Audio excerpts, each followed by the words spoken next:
Welcome back, everybody, to South Charleston, West Virginia, where we are getting set for the second semifinal of this Class A state softball tournament. Chris Kidd with you, alongside me, Joe Mounts, our engineer, as Petersburg coming in here to this state tournament with a 21-5 mark.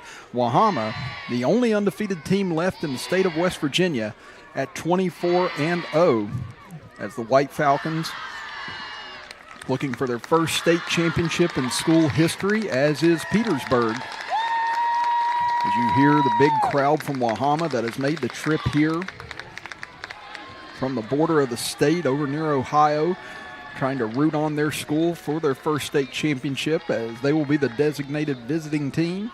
Petersburg will be the designated home team here today to get things started off, as it'll be Mikey Living, the pitcher, to lead things off for Wahama, followed by Emma Gibbs, the second baseman. Batting third will be Amber Wolf, the catcher. Batting cleanup will be shortstop Lauren Noble. Batting in the 5 spot will be Victoria Van Meter, the third baseman. Batting sixth will be the center fielder Morgan Christian. Batting seventh is the designated player Emma Knapp. Batting in the 8th spot is first baseman Deborah Miller. And batting ninth will be the right fielder Bailey Bumgarner, as the flex player will be Eliza Barnitz. Here today for the White Falcons, as Alyssa Van Meter, Chloe Sigmund, Olivia Todd, Bailey Moore, and Lillian Bowles will be coming off the bench for the White Falcons. On the other side for the Petersburg Vikings, it'll be Lauren Alt, the shortstop, to lead things off, followed by Maddie Champ, the right fielder. Batting third will be Mackenzie Kitzmiller, the second baseman. Batting cleanup will be Jenna Burgess, the first baseman. Batting fifth will be Michaela Taylor, the third baseman. Batting in the 6th spot will be catcher Brayley Corbin. Batting 7th will be left fielder Brooklyn Rohrbaugh. Batting 8th will be Hannah Lafferty, the designated player. Batting 9th will be Kimberly Minnick, the opposing pitcher. And the flex player will be Asia Rexroad, the center fielder. You have Chloe Evans, Sammy Kola, Abby Alt, Kennedy Capsula, and Caitlin Cooper coming off the bench for the Vikings. We are set to go now, as Living will climb in against Minnick for the first pitch of this second semifinal. Loser will face Midland Trail at 5:30 today in a winner-go-home game. And the winner moves on to face Ritchie County in the championship bracket finals. That's first pitch. Ends up missing from Minnick High, 1-0. That off-speed pitch comes in, misses from Minnick, 2-0.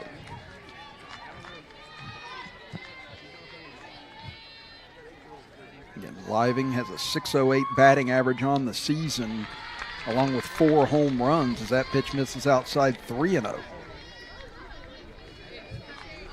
Again, just a sophomore, and she has been equally, if not more, impressive on the mound. We'll talk about that in the bottom half of the inning. She takes a rip at the 3-0 and fouls it out of play to the left as she gets the green light. So I'll come back and do it again.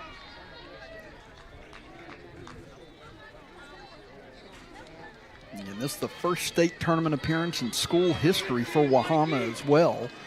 And they and their fans taking it all in right now, as there's a swing and a miss. They throw down the first in time. That'll be out number 1 as they retire Living to start things out.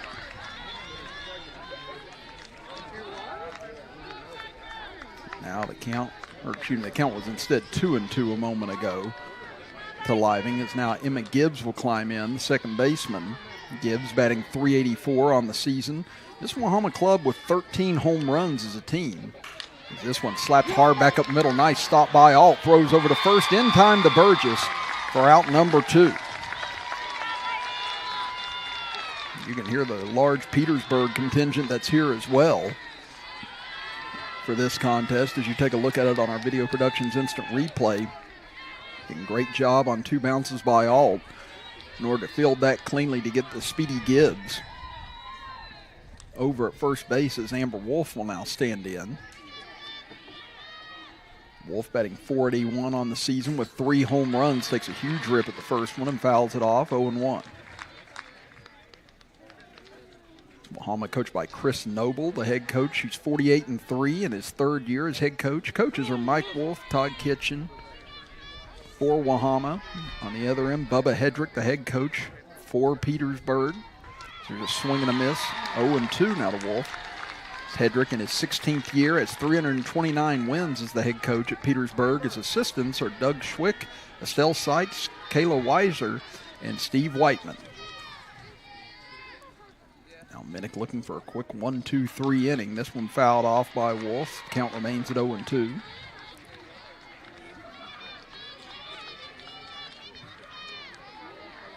Again, this will be key for Petersburg.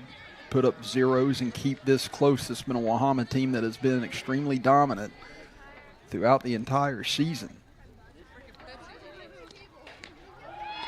That one misses just outside.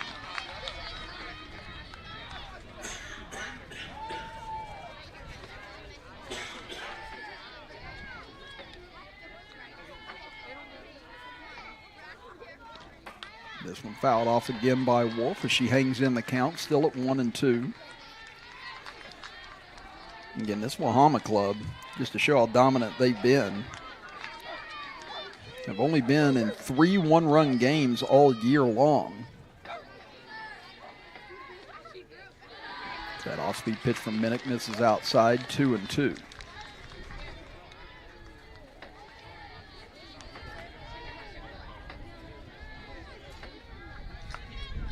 Wolf hanging in here, nobody on here in the top of the first inning. 2 out, Minnick comes ready. That one misses as well outside, so she's battled back from 0-2 down and run the count full at 3-2. This Wahama club that puts up a ton of runs, they're averaging 8.6 runs per game on the season. This one lifted into the air to left field, driving back towards the wall, looking up, and what a grab by Rohrbaugh up against the fence for out number 3. That ball looked like it had a chance to get out for a moment, but Rohrbaugh able to hang in there and make the basket catch right up against the wall for out number 3. And what a job by Minnick, able to stave off that battle at the plate from Wolf. As we take a look at the replay as we go to break. A big drive by Wolf, Rohrbaugh with the fence right up against her, able to make the snag in order to keep Wahama off the scoreboard in the top of the first. We'll be back after this as you're watching the Class A state semifinals with us right here live on Video Productions.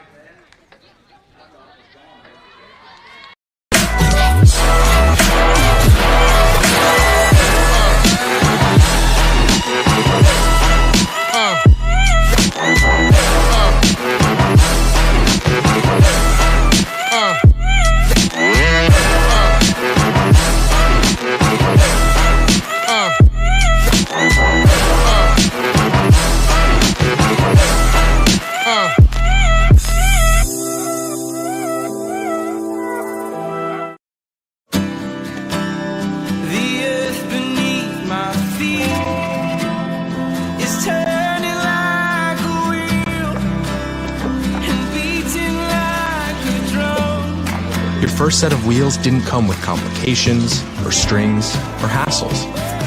It can be that way again.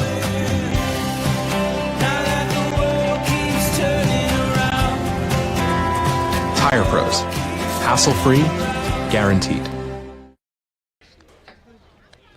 Bottom of the first inning we head as Wahama unable to strike in the first inning despite the deep drive by Wolf up against the wall. Rohrbaugh able to make the snag in order to keep it at a 1-2-3 inning. And now we get a look at one of the most dominant pitchers in the state in Mikey Living, who has absolutely puzzled batters all season long, as she has 218 strikeouts on the season, 24-0 with an 0.77 ERA. And those 218 strikeouts have come in 155 innings. She has thrown every pitch this season for Wahama, and they're going to try and ride that right arm to their first state title here this week in South Charleston. And just a sophomore, will she be able to hold up on this big stage in front of these big crowds? We're about to find out, as we saw Chloe Elliott put together a masterpiece performance in the first game. Now we'll see about Living as she gets ready to offer up her first pitch of the afternoon. Right-hander settles in against Lauren Alt. First pitch That fastball catches 0-1.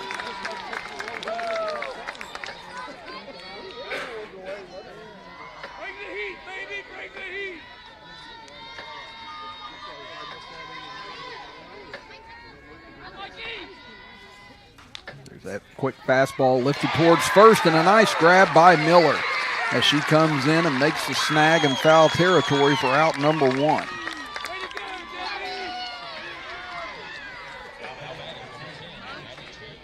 That'll bring up Maddie Champ, the right fielder, as you see the instant replay here on Video Productions. Again, great anticipation by Miller, able to get off the block and make that grab.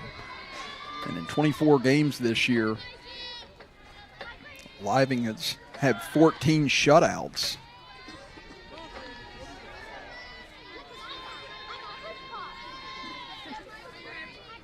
Again, most runs they gave up all year was 7 against Point Pleasant, did Wahama, and that little shootout. But other than that, it's been 0s and 1s almost across the board. Only a couple of times have teams been able to touch up Wahama for more than a run in a game this year. Count at 2-0.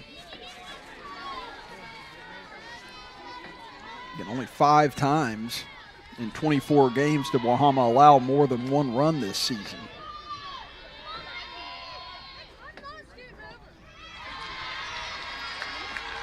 That pitch on the inner half misses, and a 3-0 count now to Maddie Champ.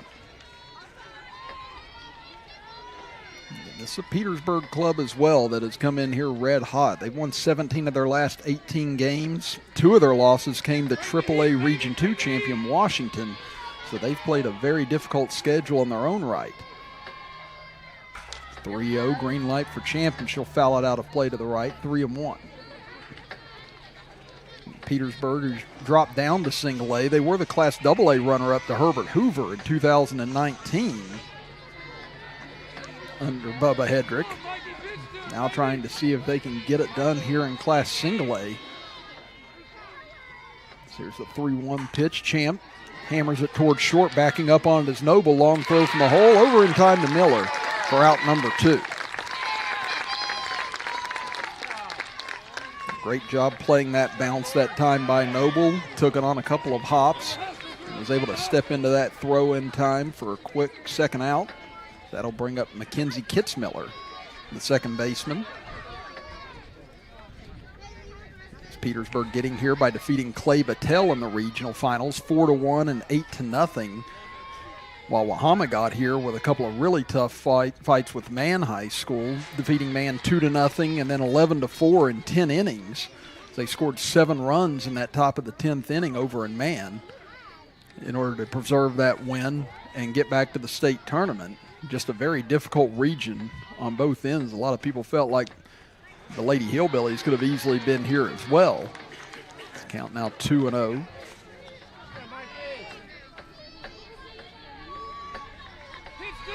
Living has fallen behind the last 2 hitters she's faced.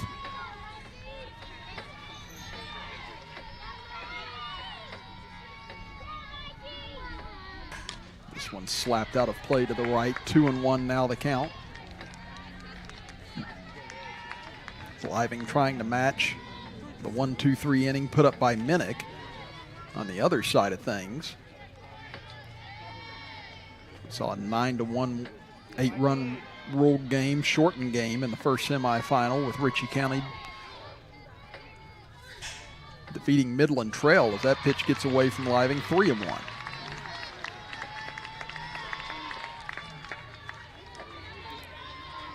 Petersburg coming in patient at the plate here, trying to work the count with Living. As you may notice, she's looking down at her wrist. She's got, it looks like a pitch sheet on her right arm, or left arm rather. That pitch catches the outside corner. Now the count runs full at 3-2.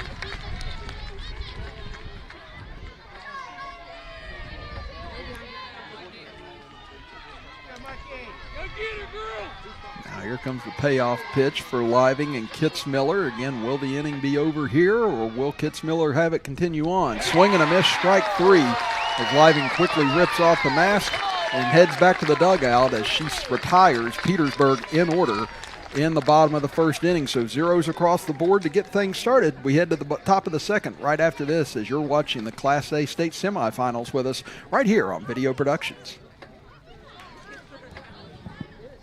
General Stores knows West Virginia, but what some may not know is what LG is doing in your communities. And I'm here to tell you how Little General, with the strength of their 100+ stores, is helping to enrich lives and empower families in West Virginia. Like the Norma May Huggins Cancer Research Endowment Fund, which is fighting to cure cancer every day right here in West Virginia.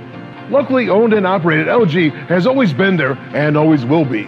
Little General Stores, committed to West Virginians. Boom! At Tudor's Biscuit World, we use the freshest ingredients in our made-from-scratch biscuits. The Biscuit and Gravy Platter. Hot and fresh biscuits, made from scratch gravy. Now that's a meal. Served all day long and only available at Tudor's Biscuit World. Geno's introduces the Big Cheese, our supersized pizza piled high with extra cheese for only $9.99. A blend of 3 different cheeses, mozzarella, parmesan, and provolone. Try Geno's Big Cheese Pizza for only $9.99. First pitch at the top of the second inning to Lauren Noble. That one will miss 1-0. Chris Kidd here with you with Joe Mounts, our engineer, for this Class A state softball semifinal. Noble fouls it off to the right.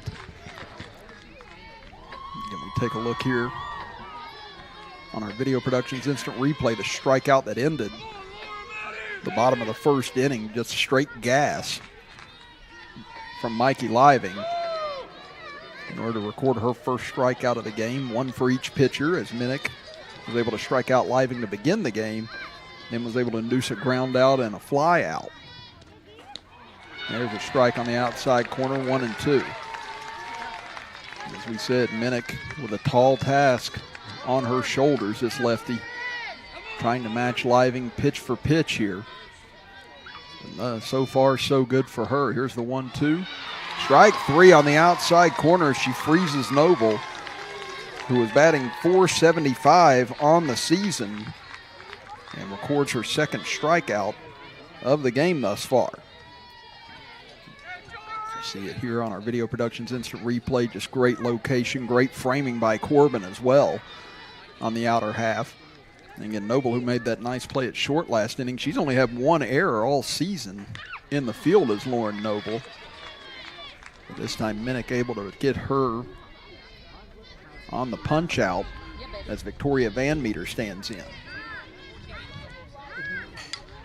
This one chopped towards third and just drifts into foul territory as Taylor kills it. That'll even up the count at 1-1. I mentioned that Living is a sophomore, Minnick a senior on this Petersburg roster.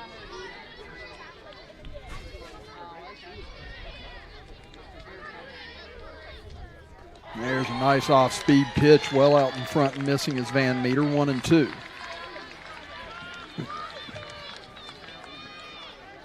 So good change up there by Minnick. Able to get ahead in the count. There you see it on our instant replay. Here comes the 1-2. That one just misses. 2-2 now the count.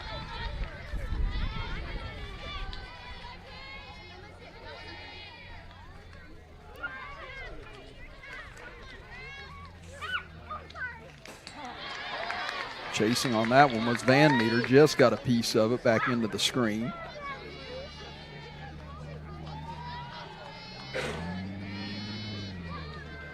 Wahama trying to get their first base runner of the game. Still no base runners on either side in this contest yet.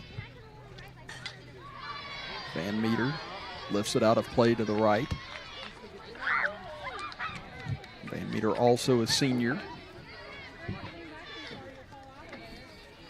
She'll climb back in. 1 out here in the top of the second inning. No score yet here from Kraft Field in South Charleston, West Virginia. That one on the outside corner, but just misses, and the count runs full. It's a good eye by Van Meter, able to lay off as Minnick has been trying to pepper that outside corner thus far in this game. Now we'll get a payoff pitch. This one swung on and fouled straight back and out of play. Sounds like a fan made a nice grab in foul territory.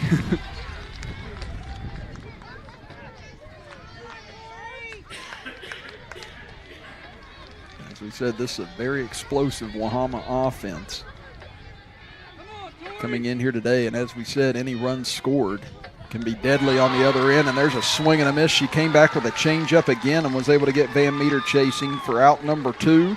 Strikeout number 3 now of the game for Minnick, and her second this inning. As you see it again on our instant replay, just a great job pulling the string once again by Minnick, and she disguises that pitch very well coming out of her hands. Now that'll bring up Morgan Christian.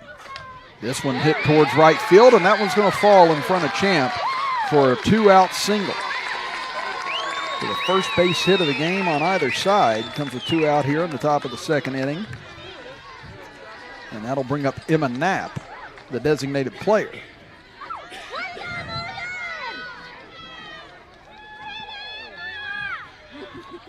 The reason why we talk about every run becoming so crucial, Wahama's only given up 26 runs in 24 games this season. There's a strike on the outside corner, 0-1. That's why Minnick, with every base runner and every hit, could be playing with fire today against this White Falcons ball club.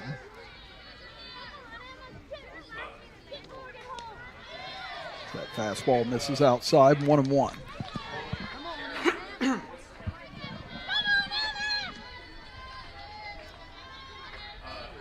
Minnick goes to the rosin bag, now ready to go again. Runner at first with 2 outs. Swing and a miss, 1-2 as Knapp waves through it. A chance for Minnick here to put another 0 on the board and put the pressure back on Living here in the second inning, the 1-2. This one fouled out of play towards the right.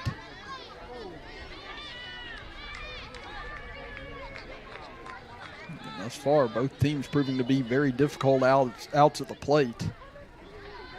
And both have worked the count very well. We've seen both sides go deep into the counts against Minnick and Living through the first few batters.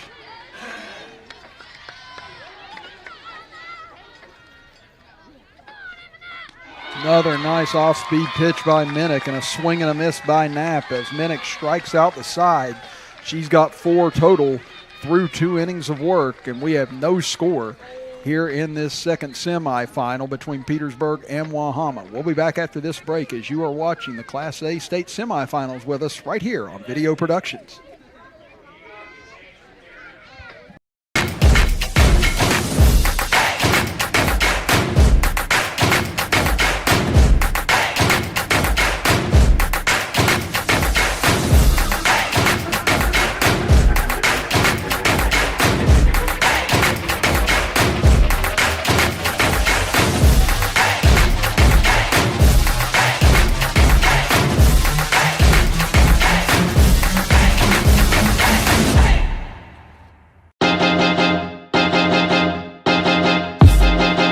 High school sports fans, relive your favorite moments. Just click the shopping cart below the video player and select DVD or digital copy to get yours today.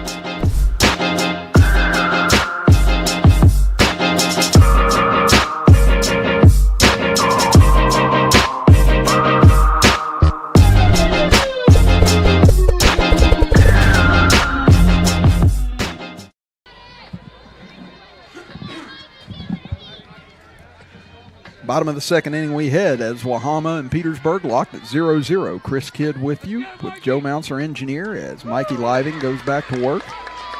And threw that one so hard her mask came flying off as it's in for a strike, 0-1. As Jenna Burgess, the opposing hitter.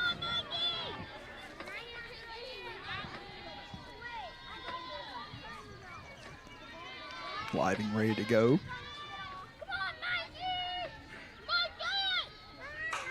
This one hit towards short. Noble knocks it down. Going to be a tough play and going to beat it out is Burgess over at first. So we're not sure how they'll score that one, but we did mention that Noble had only had 1 error all season out at shortstop. And that will be an error on Noble. It's only her 2nd error of the entire season. But probably also a little different playing on the field turf as opposed to the natural grass. Again, the ball's going to get on you a lot quicker. than it normally would. And that ball was humming right towards her that time. Did a good job of staying in front of it. Just didn't have enough time to make a play on Burgess as Michaela Taylor climbs in. Tried to lay down a bunt unsuccessfully.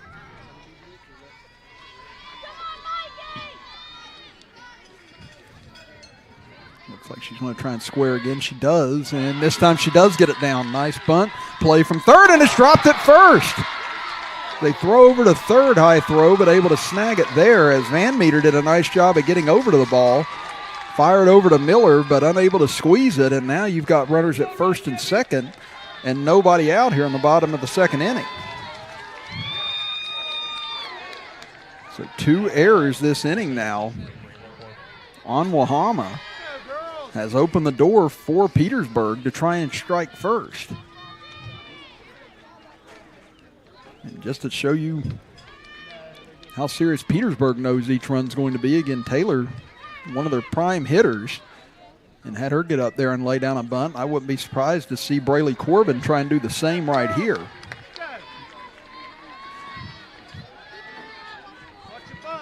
Minnick has looked very good thus far on the mound for Petersburg, and they'd love to give her a little bit of support right here as Corbin stands in while Living looks to the dugout, now looks at her pitch sheet. Corbin will square to bunt, pulls it back, it gets away, and that's going to allow the runners to move up. And now second and third with nobody out.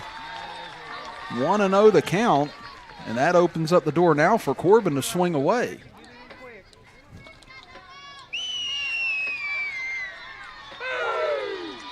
You can hear the Petersburg crowd getting into it here. They know this is a golden opportunity to try and get to Living early and create some stress in that Wahama dugout.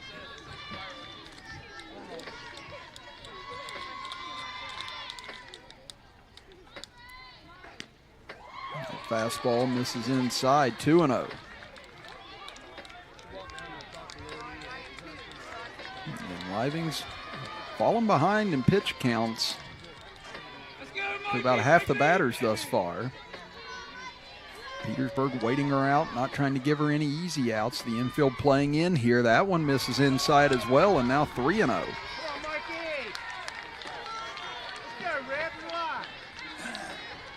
It'll be interesting to see if they turn Corbin loose here. Or actually, they're going to say the count's 2-1 instead now. So apparently Corbin didn't get her bat back, maybe on that first bunt attempt, but the umpire just correcting and saying the count's 2-1 instead.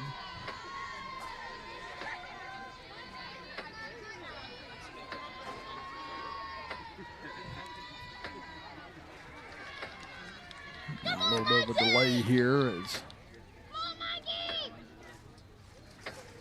looks like Petersburg's first base coach trying to get a little bit of a ruling over along the first base side. Maybe just, okay, I think he was just trying to get a correction on where the strike was, and they did say it was on the bunt attempt on the first pitch of the at-bat. Once again, trying to come inside is Living, but misses again, 3-1. So keep trying to get on the inner half of these righty batters, jam them, but thus far Petersburg hanging in and taking pitch after pitch. So now a big 3-1 offering. She goes to the outside corner, and this time she hits it. So another 3-2 count here for Living. Can she come back and get the first out of the inning?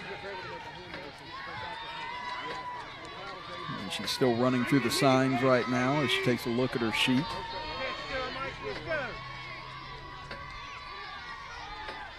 So here comes a big 3-2 pitch with nobody out in the bottom of the second. Swing and a miss, strike 3, and Living able to bear down and get a big strikeout for the first out of the inning.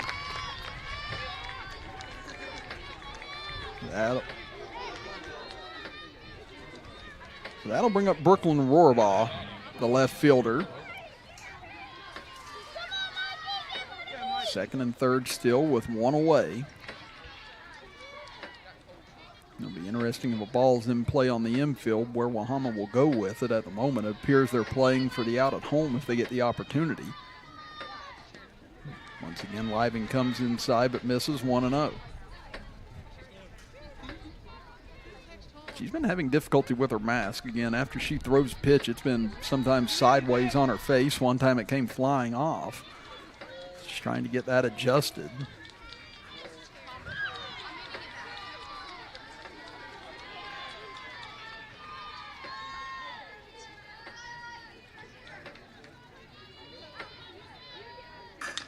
This one chopped down the third base side, but foul as it goes wide of Van Meter.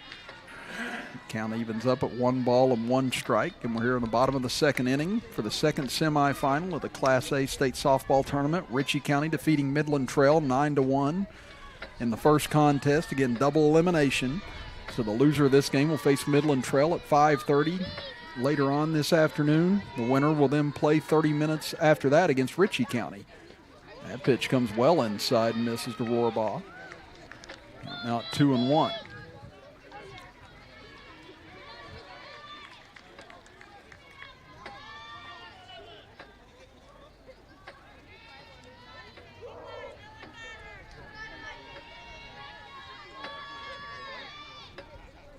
Swing and a miss as she gets Rohrbaugh to chase on that one.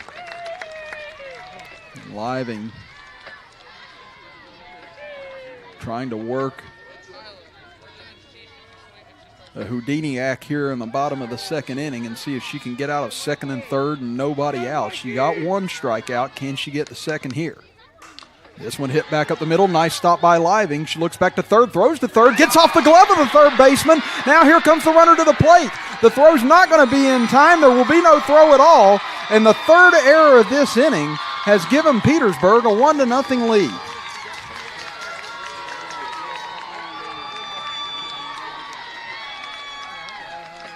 And Living has still not surrendered a hit in this contest, but 3 errors this inning have opened the door for Petersburg.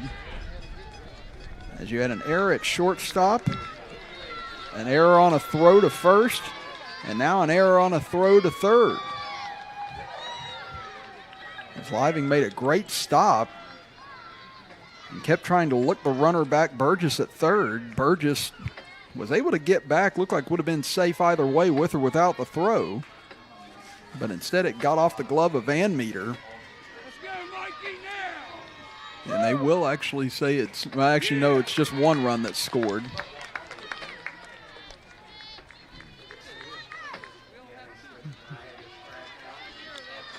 Yeah, so it's 1-0 Petersburg right now. Runner still at second and third with 1 out. As Hannah Lafferty stands in, as that one in for a strike.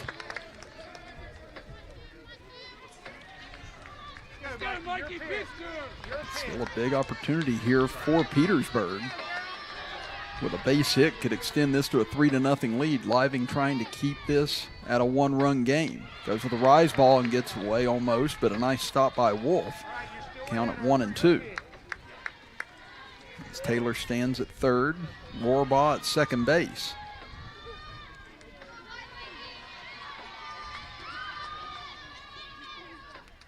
Swing and a miss, strike 3, and a big strikeout by Living. Her third of the game, her second this inning. And now the batter will be Kimberly Minnick. There you see on our Video Productions instant replay. The strikeout from Living. And now Minnick going to try and help her case, batting in the 9 spot of this lineup. She'd love to give herself some extra breathing room here. That in for a strike on the outside corner, 0-1. Minnick has retired first of the 6 of the first 7 hitters she's faced on the opposite end. Go get her, Mikey!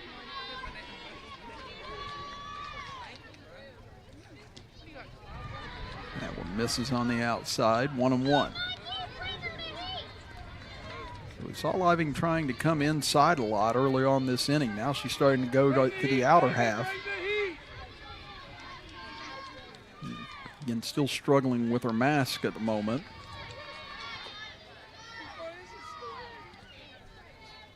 Now she comes back inside as Minnick chops it foul, 1-2. This would still be a very impressive dig by Living if she's able to get out of this jam. With second and third, nobody out, 3 errors on a usually very sure-handed Wahama defense. And to be able to just surrender 1 would be probably a bigger boost to Wahama at this point. This one lifted in the air into shallow right center field. Backing up as the second baseman Gibbs, and she'll make the grab for out number 3. But still, 1 run across for Petersburg on 3 errors by Wahama. We head to the top of the 3rd inning with a score 1-0 in favor of Petersburg, as you're listening to and watching the Class Single A Softball State Tournament with us right here on Video Productions.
Top of the 3rd inning, we move as it is 1-0 in favor of Petersburg in this second Class A state semifinal. Chris Kidd with you with Joe Mounts, our engineer. His sun is out now on this cool 70-plus degree day here in South Charleston.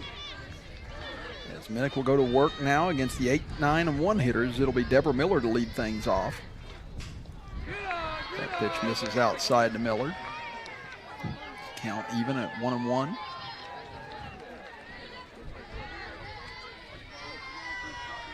Again, Minnick has 4 strikeouts, thus far for the game, only giving up 1 hit to Morgan Christian. The count now at 2-1. But as we said, this is a Wahama club. They can strike and strike quick, averaging 8.6 runs per game on the season. So Minnick has to be careful with every batter she faces here today. Thus far has done a superb job. This one hit high in the air just towards the catcher, and Corbin ranges over and makes the grab in foul territory for out number 1. So that'll bring up the number 9 hitter and Bailey Bumgarner.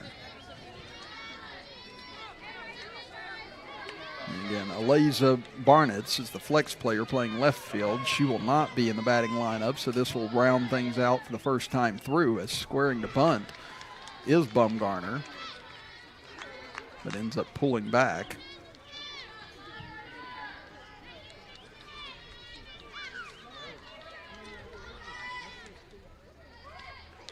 Oh, and that one looked like it caught her in the left ankle, and it sure did. She's limping over towards the dugout right now. And thankfully able to run it off. Boy, that took a big jolt right into her. And hopefully she's okay, as that was a fastball that just got away from Minnick. Trying to see if she could probably jam her and get her to pop it up if she tried to lay down the bunt, but instead got inside too far. Bumgarner still walking it off as we take a look at it here on our instant replay. Might have got her even in the knee instead. Yeah, they're taking a look at her over on the first base side right now. She's still standing up on her own power. It's just an issue of how much weight she can put on it right now, and if she's able to support herself and still be able to move well. And that'll be a good sign for the White Falcons, and it appears she is okay.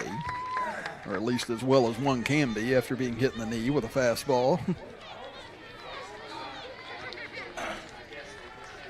Now we'll see if they have to put her in motion here, how well that knee will hold up. But she does seem to be bending and flexing just fine over at first base right now as Mikey Living will stand in. Living struck out back in the first inning. Another nice off-speed pitch by Minnick as she gets Living out in front of it, 0-1. And that has been the pitch that's been devastating thus far for Minnick in this game. It's that changeup. She's been able to get Wahama to chase that the first couple of innings. Comes back with a rise ball and misses, 1-1.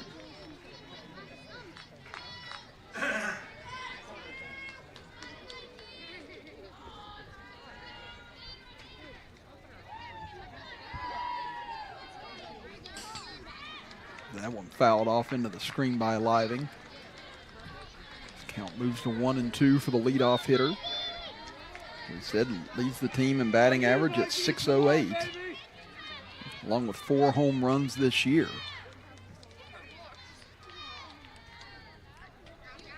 This one hit hard over the second baseman. That one's going to get in for a hit as Rexroad cuts it off nicely and holds it to just a single, or else that could have been trouble as Bumgarner will have to hold up at second base. But Living gets the second hit of the day off of Minnick. And now for the first time today, Wahama threatening. It'll be Emma Gibbs to stand in, and now you get a visit here at the mound. It's Coach Hedrick wanting to talk things over with his infield. As we said, he understands how significant every base runner and every batter is for Minnick and this defense in this contest, because Wahama can explode and explode in a hurry. And he knows that one run likely will not do the trick, even as well as Minnick is pitching in this game. This is just such an explosive offense. But he wants to make sure that his infield understands the situation, understands where the plays are, and to continue to be alert at this juncture, because the deeper into this game it goes, if Petersburg's still in the lead, you have to figure Wahama, with that undefeated record at stake, could start to feel the pressure and possibly buckle under that pressure. As we said, Wahama's never been to the state tournament before. So this is a different venue, a different type of pressure than anything that they've faced. Now Gibbs will stand in, who grounded out the shortstop her first time up.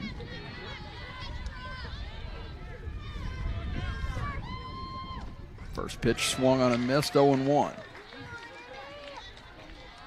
Gibbs batting .384 on the season, the senior in this Wahama lineup.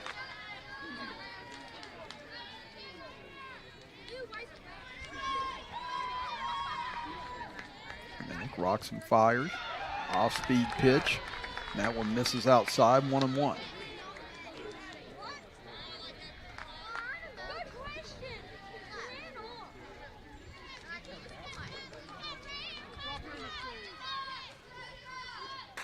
This one lifted out of play to the right. Gibbs a little tardy on that fastball, so the count moves to 1-2 for the Wahama second baseman.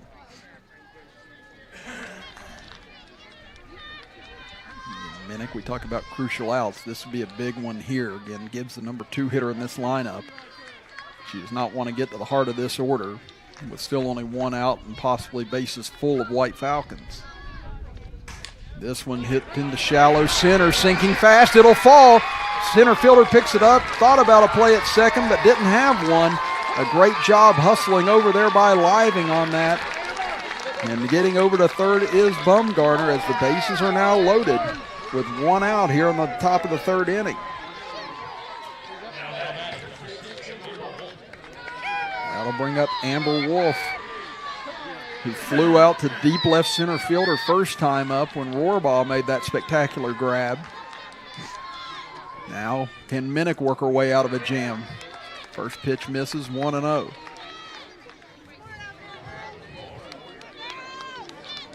We saw Living work herself out of trouble in the bottom of the second inning.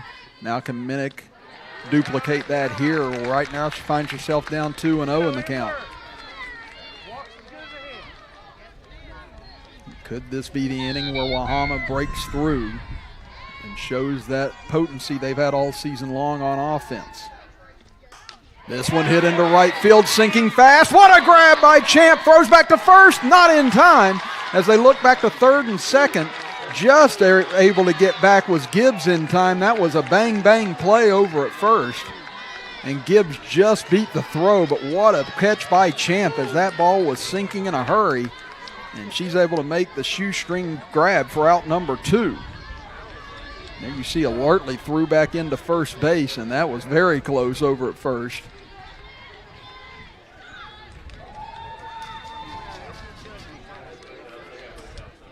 Now the umpire from home plate and at first base just conferring with each other that they both saw the same thing, as Petersburg, I believe, thought that they had the double play.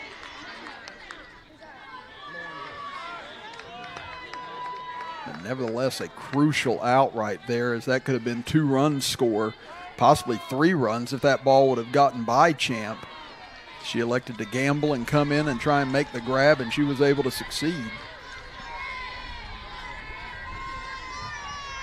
But still more work to do here for Kimberly Minnick. She'll now take on Lauren Noble, who struck out to lead off the second inning. First pitch misses, 1-0. Noble, the cleanup hitter, batting .475 on the season. This one ripped down the right field line, but curving and will go foul. A lot of Petersburg fans' hearts stopped for a moment on that hit. Now they look for a couple of replacement balls, just to add a little more to the drama and the situation right here. As now Minnick does get a few, so does the home plate umpire.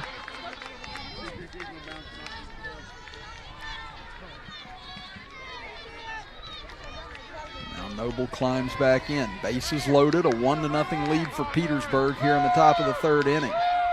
Wahama looking to take the lead for the first time. This one hit high in the air into shallow left field. Coming in, making the grab is Rexroad in shallow center instead, and Petersburg and Minnick dig out of a bases-loaded jam here in the top of the third, just as Living dug out of trouble in the bottom of the second inning, and it remains 1-0 Petersburg heading to the bottom of the third inning. As you see it here on our Video Productions Instant Replay as we go to break.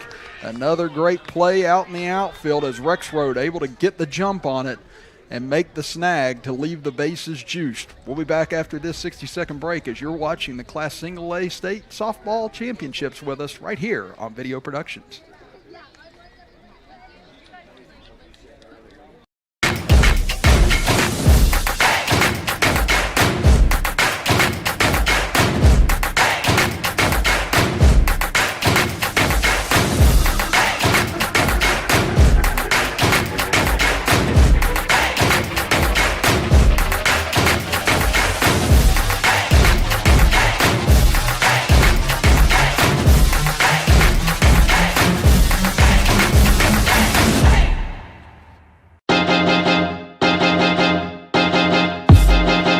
High school sports fans, relive your favorite moments. Just click the shopping cart below the video player and select DVD or digital copy to get yours today.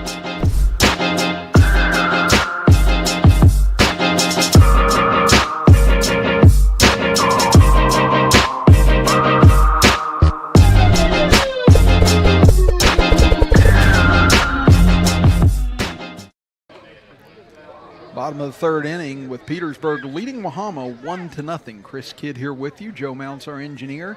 And this is our second semifinal game. First semifinal game in the books as Ritchie County defeated Midland Trail 9-1 in a 5-inning shortened game. Again, if it's an 8-run lead after 5 innings are complete, then that is the ball game in high school softball. I believe 10 runs kicks in the 4th inning, if I'm not mistaken. But Ritchie County able to use a lot of offense, 4 runs in the first, 1 in the third, 4 in the fourth, in order to blow that game open. But this seems to be a much different affair as undefeated Wahama finds themselves down 1-0 after 3 errors last inning. Now can they settle down here and keep Petersburg from extending this lead, as it'll be the 1-2-3 hitters this inning as Lauren Alt fouls it off. She popped out to first base in her opening at bat.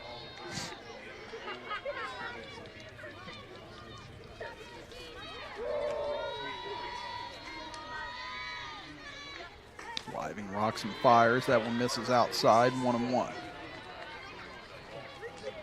Alt playing shortstop and a senior for Petersburg.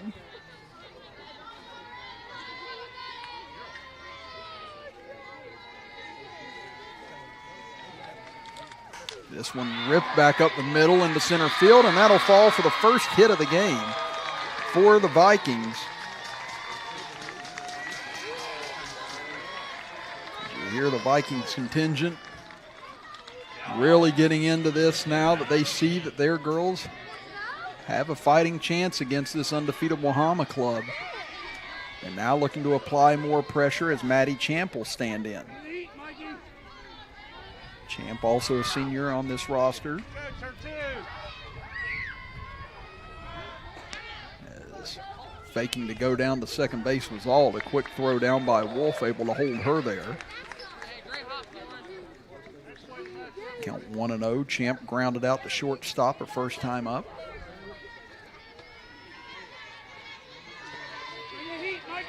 The third baseman playing in. Trying to get the bunt down was Champ, but couldn't. Quick snap throw to first, not in time. As all able to slide back in safely. And they do count that as a strike against Champ. They say she went around on that bunt attempt.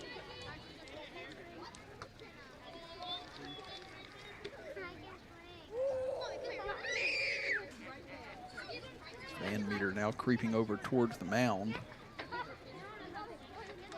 Just informing Living of situation that may be at hand here. Again, nobody out in the bottom of the third inning. Runner at first for Petersburg after the leadoff single. Champ will square again, tries to get it down, but fouls it off towards the right side, 1-2. And she just left the bat a little open that time, trying to get it over towards the first base side to try and eliminate having Alt thrown out at second base, but now a 1-2 count. We'll see if Champ goes back to swinging away. That one misses over the head of the catcher. Taking off for second will be Alt, so she'll get second base anyway. As the pitch got away from Living. As we said, it's a short backstop here at Kraft Field, but nevertheless just enough room for Alt to be able to take off and take second base. Now base hit could possibly extend this lead to 2-0 with Alt's speed out at second base. You've still got the heart of the order to come up this inning for Petersburg. This one hit back up the middle, slow roller. Noble able to field, strong throw over from short in time in order to get Champ at first, but it does move the runner up to third. So that's the second time now Champ has grounded out to Noble, but does do the job and moves the runner up. So that'll bring up Mackenzie Kitzmiller. She struck out to end the first inning.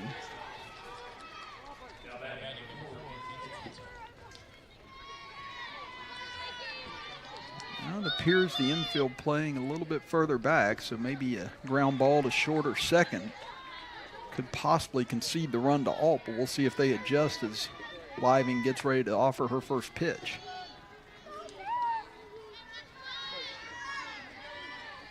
It does appear they're staying back at the moment. Swing and a miss on a high fastball.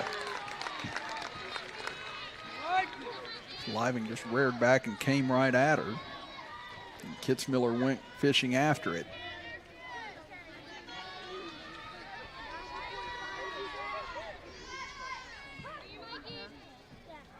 Squaring to bunt, gets it down. Alt comes halfway up the line, now tries to get back. Throw over to third is not in time as she's able to get there. Nobody covering second, and that'll allow Kitzmiller to move into second base.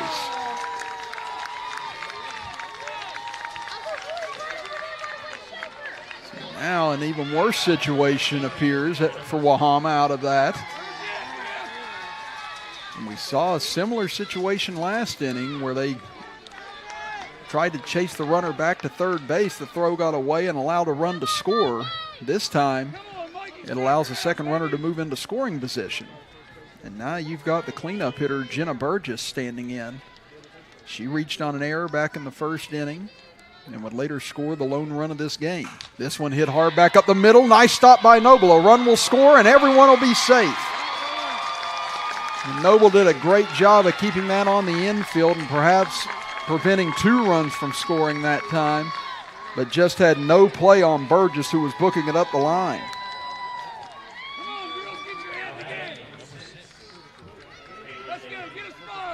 So now a 2-0 lead for Petersburg. So Michaela Taylor will stand in. Again, Wahama not been in this situation very often this season where they've been trailing. This one hit back up the middle, going to be a tough play. Nice stop at second, throw on to second for 1. They won't have a play for 2 as Gibbs had a very awkward play that time against her body, but still was able to field that cleanly and flip it over to Noble to cut down one of the lead runners and keep a run off the board. It does move a runner up to third now, so first and third with 2 outs. And that'll bring up Braylee Corbin. And Corbin struck out in her only plate appearance thus far. Living trying to limit the damage for a second inning in a row here.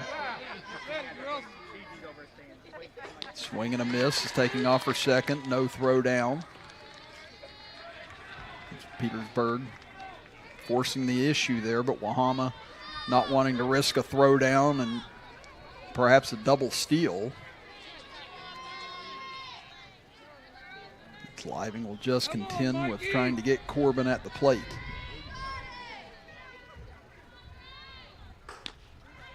Fastball misses wide of the mark, 1-1.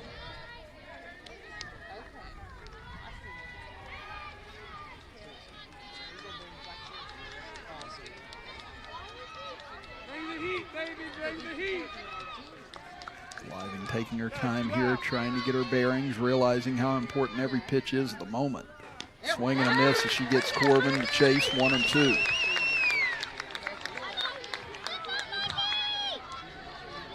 She left the runner stranded at second and third inning after 1 run scored last inning. Can she duplicate that here?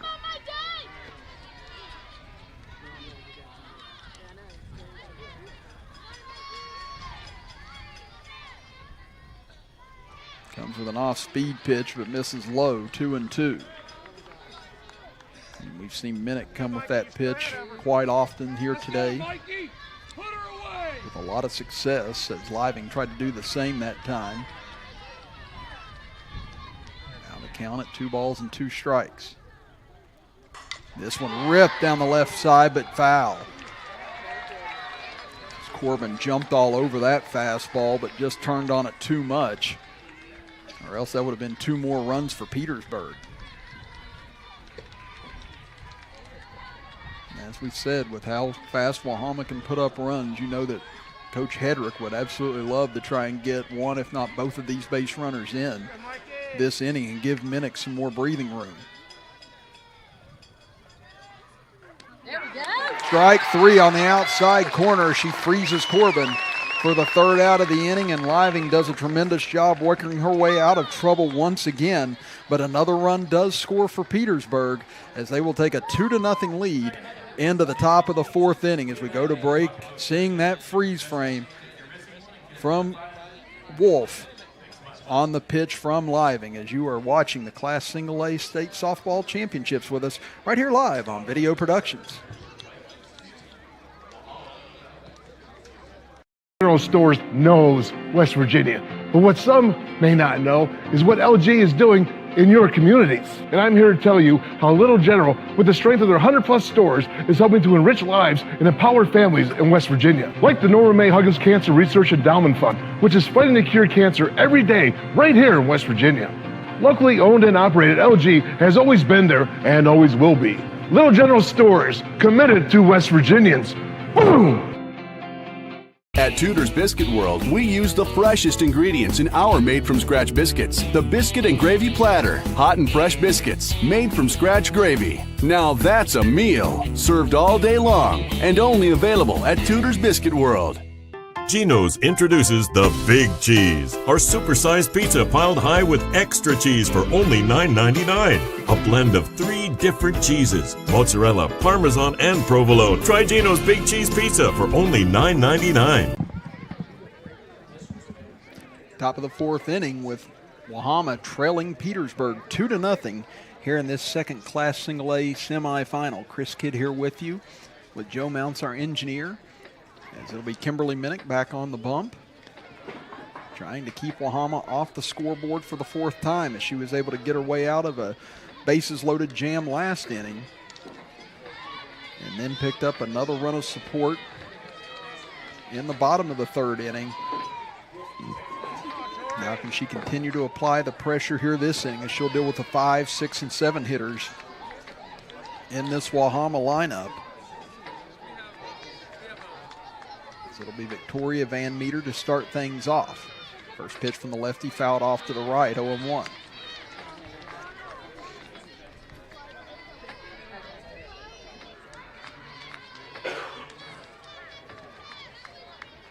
And on the year, just looking at it, Wahama has only been held to, the lowest total they had was 2 runs twice on the entire season. That one in for a strike from Minnick, 0-2. And they scored 2 runs in the regional final in the first game against Man. And they had 2 runs in a 2-1 win over Tug Valley.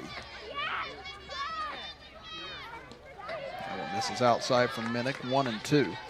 Other than that, the lowest total they had was 4 runs against Ripley. So they have scored 5 or more runs in 21 of their 24 games this season. There's a swing and a miss as she's able to retire Van Meter for out number 1.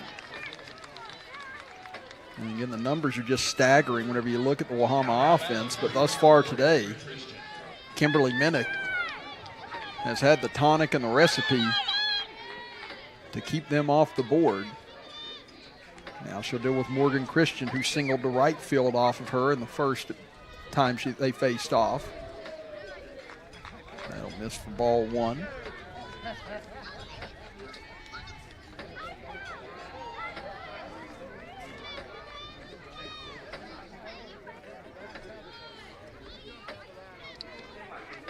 Rise ball missing, 2-0.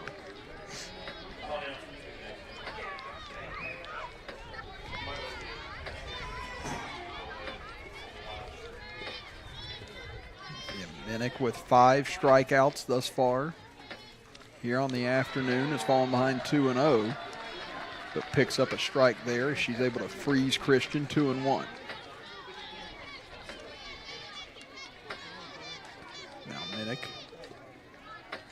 climbs back on the rubber, ready to go again.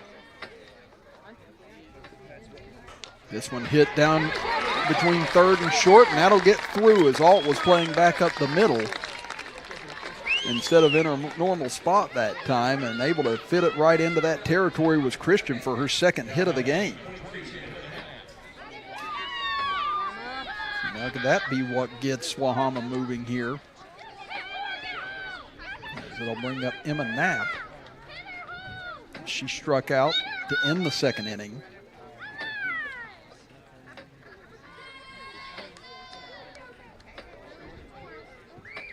Looks like Coach Noble perhaps wanting to make a courtesy runner change, and that's exactly what he'll do, as Alyssa Van Meter will come into courtesy run. He attempts to get more speed on the base path here.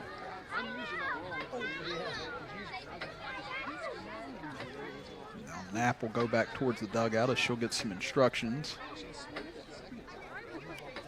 before she gets back into the batter's box for this crucial at bat. 2-0 Petersburg.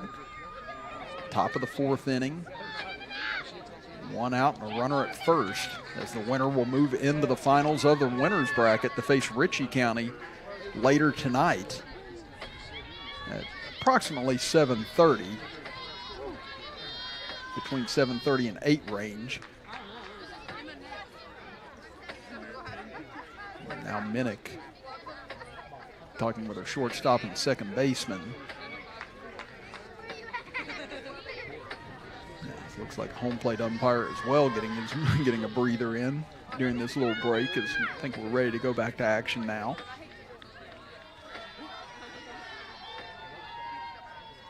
As Knapp into the right-handed box to face the lefty Minnick. Here we go, first pitch. That went in for a strike on the outside corner, 0-1.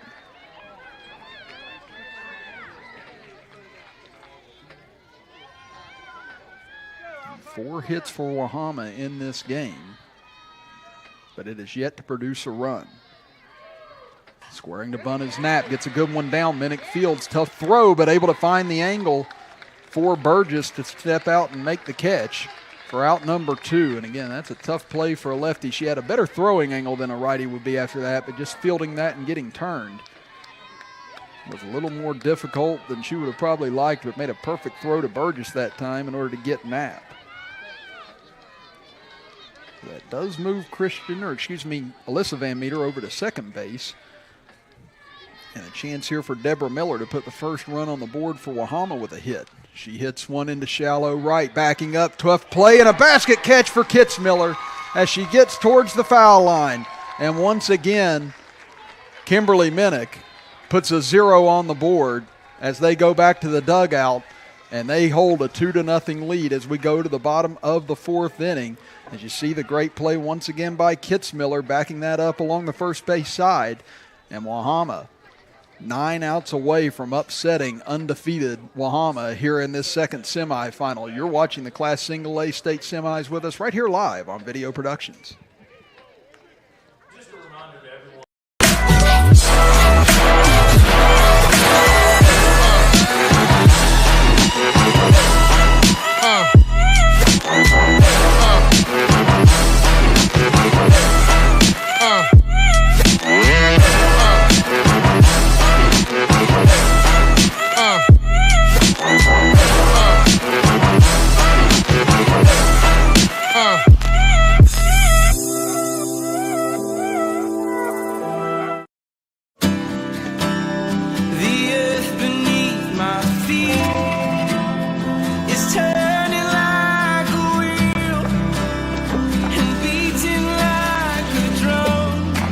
First set of wheels didn't come with complications or strings or hassles. It can be that way again.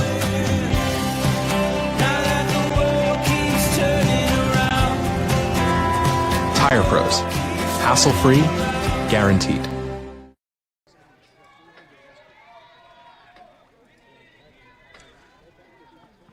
Bottom of the 4th inning we go as Wahama trailing Petersburg 2-0 here in this second Class A state semifinal. Chris Kidd with you, Joe Mounts our engineer, as Mikey Living trying to keep this at a 2-run deficit.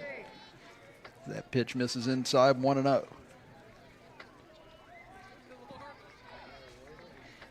tell you what, if you're Ritchie County right now as well, you have to be watching this and enjoying it as that one slapped into right field, and that'll be a hit to lead things off as Brooklyn Rohrbaugh able to reach.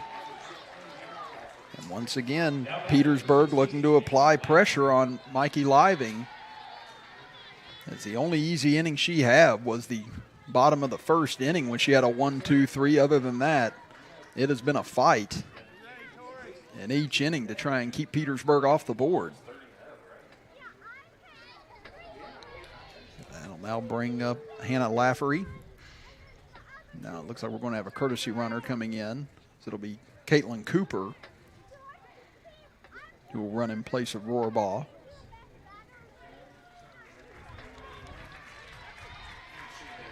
So Petersburg trying to get more speed on the base path as well. And reason why I referenced Ritchie County had to be enjoying this right now is that 3 of Ritchie County's losses this year came to this Wahama club. Again, Ritchie County lost only 5 games, but three of their 5 losses came to Wahama. Wahama defeated Ritchie 5-0, 5-0, and 6-0 in their 3 previous meetings. So if you're Coach Dave Moser, you have to be loving this at the moment.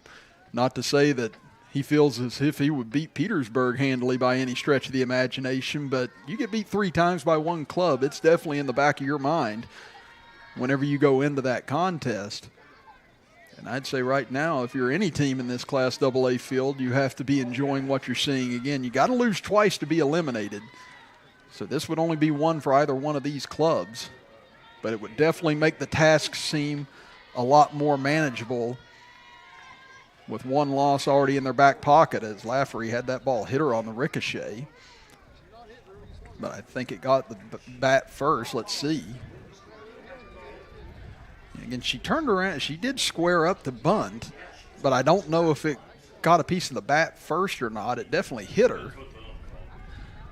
But it does look like the umpire is saying that it did deflect off the bat first.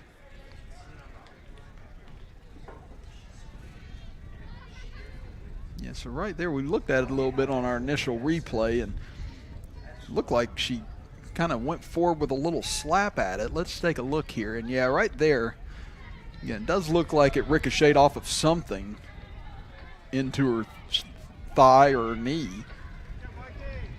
Thankfully, she appears to be okay.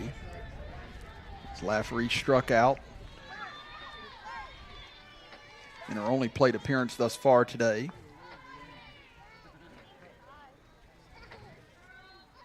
That one misses low. 1-1. Quick throw down to first. It's Cooper jogging back towards first base, and Wolf wanted to see if she could catch her napping that time. Cooper got a big lead out on first after the bunt attempt. So we'll see how far off she elects to go this time if Lafferty is unable to get the bunt down. Misses on it. Quick throw down to first, and almost this time, but able to get back was Cooper.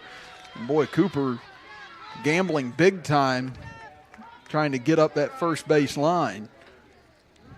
And that time you thought Wolf might have her whenever Lafferty missed on the bunt attempt. But Cooper with enough speed to get back just in time. Now the count 1-2.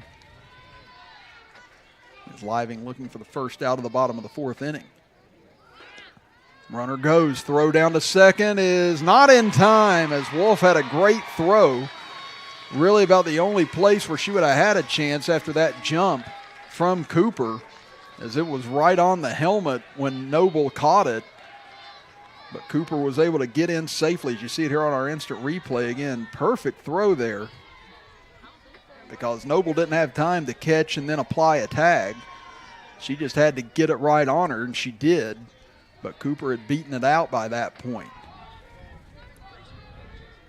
Now 2-2 the count, and a runner in scoring position with nobody out. That one misses low, now 3-2.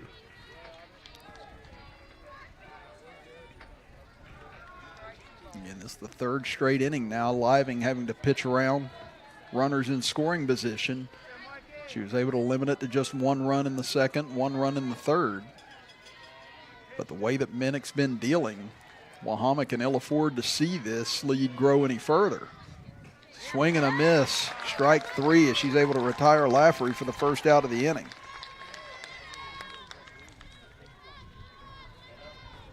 Now you've got Kimberly Minnick standing in. She popped out to second base with runners at 2nd and 3rd back in the 2nd inning, which ended that threat.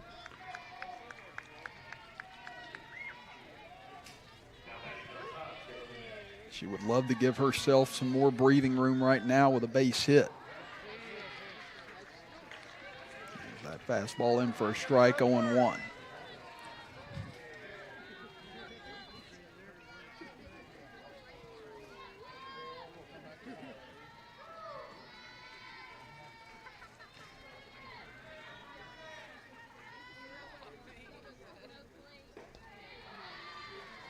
That fastball misses low. Count evens up at 1 ball and 1 strike. After this, it'll cycle back to the top of the lineup again for Petersburg.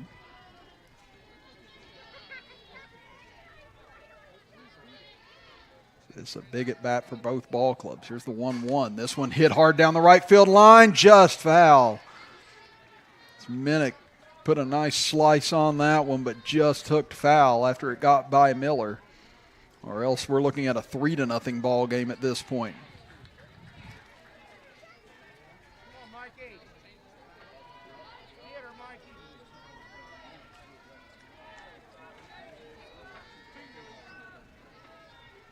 Now Living trying to get the second out of the inning with a runner at second base.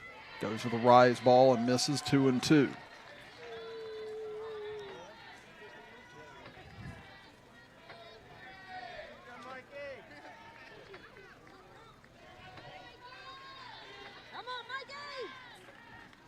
Again, Living trying to roll through some of the signs.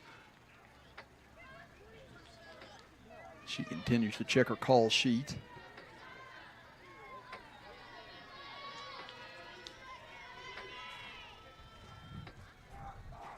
Swing and a miss as she got Minnick to chase that on the outside half. And now 2 away here in the bottom of the 4th inning.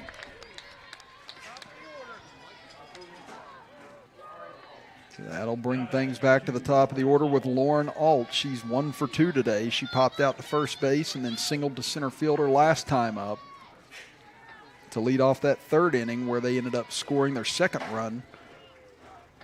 This one hit high in the air towards second base. Gibbs coming over, camps under it. She'll make the grab for out number 3. So Living able to pitch around, a runner at second and nobody out to keep this at 2-0, but it's starting to get late as we go to the top of the 5th inning. It's still 2-0 Petersburg as you're listening to and watching the Class Single A Softball State Tournament with us right here on Video Productions. General Stores knows West Virginia, but what some may not know is what LG is doing in your communities. And I'm here to tell you how Little General, with the strength of their 100+ stores, is helping to enrich lives and empower families in West Virginia. Like the Norma May Huggins Cancer Research Endowment Fund, which is fighting to cure cancer every day right here in West Virginia. Locally owned and operated, LG has always been there and always will be.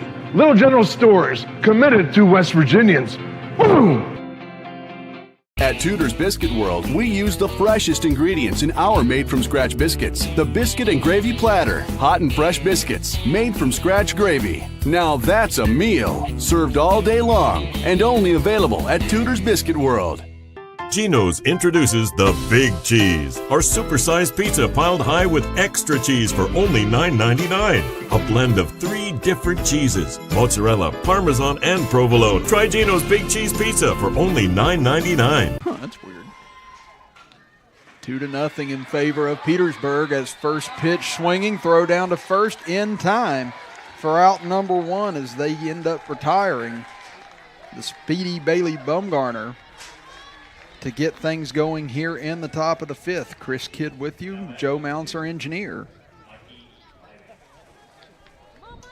That'll bring it back to the top of the order with Mikey Living. Again, Kimberly Minnick 8 outs away from pulling off a big upset here on Wahama, who is 24-0 coming in here this season. Only a couple of 1-run games has Wahama faced. Other than that, they have rolled through their schedule. But now, facing a situation they've not been in this season. The count now 0-2 as Living, 1 for 2 today. She struck out in the 1st inning and singled to center in the 3rd inning.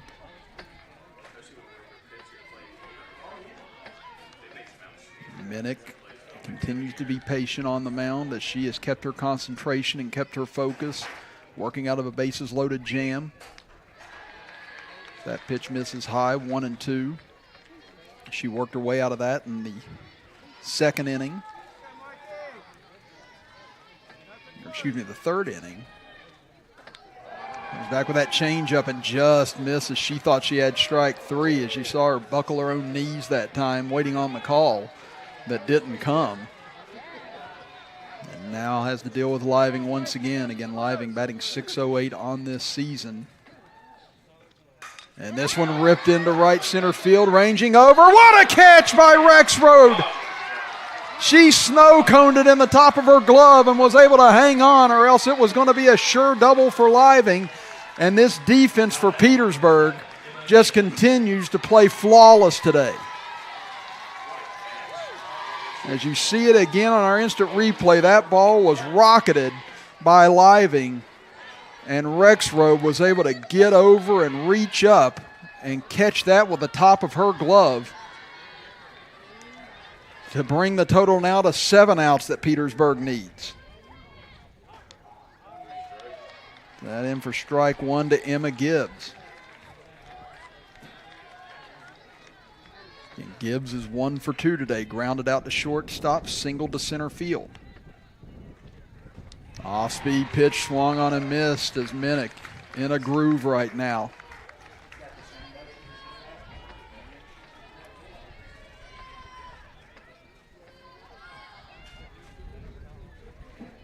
She is 1 strike away from ending the top of the 5th. This one hit towards first. Nicely fielded by Burgess. She'll step on the bag, and a 1-2-3 inning for Kimberly Minnick as the outs continue to shrink. So do the hopes of Wahama continuing their undefeated season. As we go to the bottom of the 5th inning, it's 2-0 in favor of Petersburg, as you see the great grab by Rexroad again as we go to break here on Video Productions.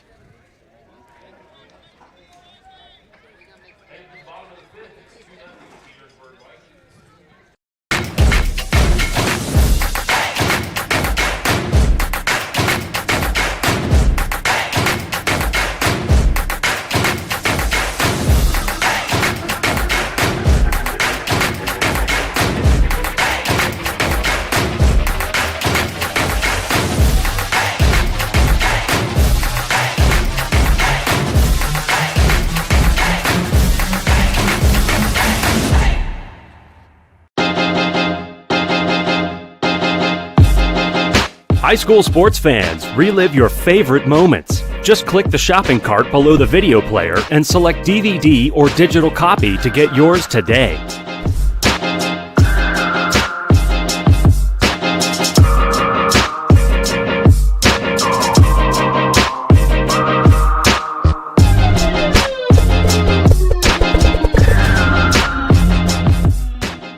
Open. 2-0 Petersburg as we go to the bottom of the 5th inning. Chris Kidd with you with Joe Mounts, our engineer. Just a reminder, this is double elimination tournament, so both these teams will survive to later on today. Whoever loses this game will face Midland Trail in an elimination game at approximately 5:30 p.m. Again, everything has been moved back an hour from the original times because of the 1 hour delay we had in getting started today because of the storms and the rain that we had overnight. So they're going to change the evening and push it back an hour as well.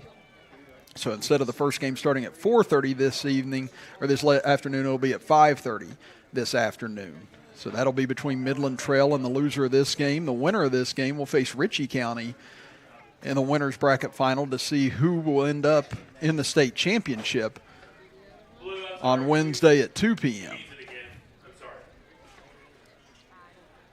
So after tonight, we'll be down to 3 teams. And then whoever is still around out of the loser's bracket contest and whoever loses in the winner's bracket contest will face off in a do-or-die game tomorrow morning at 9:30 a.m.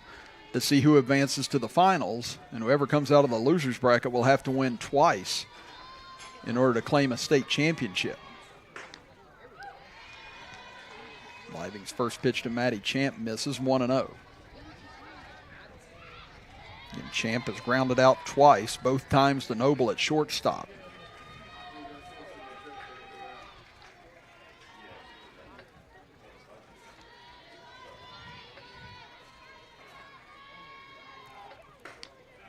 That pitch misses from Living, 2-0. As we said, Living has thrown every pitch this season for this Wahama ball club. Has come in with a 0.77 ERA. But 3 errors in the second inning, allowed 1 run to score, and Petersburg was able to scratch across another run in the third inning. And have put pressure on Living in nearly every inning except for the first. Let's count it 2-1 now. This Petersburg team coming in at 21-5, Wahama at 24-0. Petersburg has won 17 of their last 18 games as this ball smoked into left field, backing up off the glove of Barnett's in left field. Rounding first and digging for second is Champ, and she'll be in with a double. Again, Barnett's made a great play on it, trying to get back towards the fence. Reached up and just went off her glove. And now, once again, Petersburg putting Living in trouble at the very start of an inning. So this is the fourth straight inning now that Petersburg has had the leadoff person reach base. Now Mackenzie Kitzmiller, she's 0 for 2 today, struck out and hit to a fielder's choice. Count 0-1. Now it's going to be the 3, 4, and 5 hitters you see on our instant replay. Again, tough play for Barnett. She almost was able to get over there in time, but just went off her glove on that attempt. And a double for Champ to get this inning going. So we'll see if Kitzmiller continues to swing away here. Now she squares the bunt, gets away, and that's going to move Champ up to third. As Wahama just uncharacteristically with a lot of errors here today. And Petersburg has been able to capitalize throughout this afternoon. Now can they do it to try and get one more run in here and give Minnick just a little bit more operating room?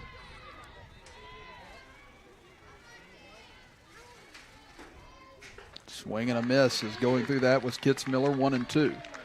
Again, Living's worked her way out of trouble all day today. Can she do it one more time to keep giving her offense an opportunity? Again, Wahama averaging 8.6 runs per game on the year. Have only scored, the least amount was 2 runs, and that happened twice. Kitzmiller went chasing after that high fastball and fouled it off. As we said, this ball game far from over with the power Wahama can possess at the plate. And another run for Petersburg would be well welcomed in their dugout right now.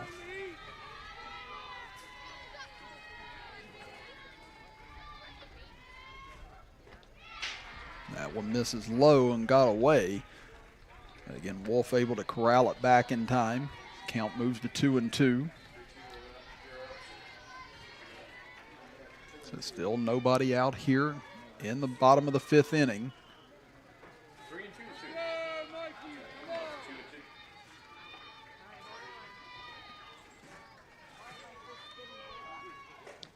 Strike 3 called on the outside corner. Great location there by Living in order to get a much needed out here in the bottom of the 5th.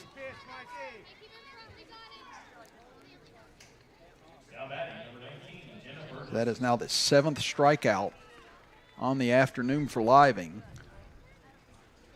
As the infield comes in to speak with her again. As we said, it's going to be a quick turnaround for whoever loses this game. With the next game starting at 5:30. Again, that's about 3.5 hours away at the moment. And if we're looking at things logically, we've probably got another half an hour, if not more, in this game. Petersburg 11 for 10.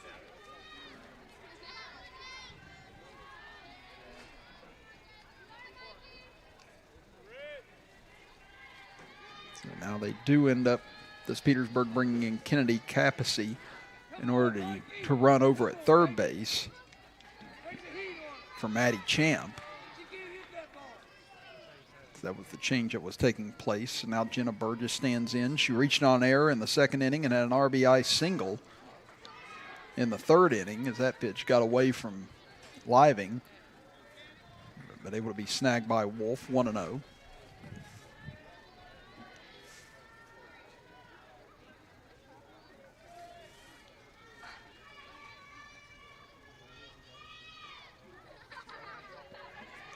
Comes back with a fastball but misses outside, 2-0. Once again, Living has such a violent motion as she brings that ball to the plate that her face guard continues to fall off or go sideways on her.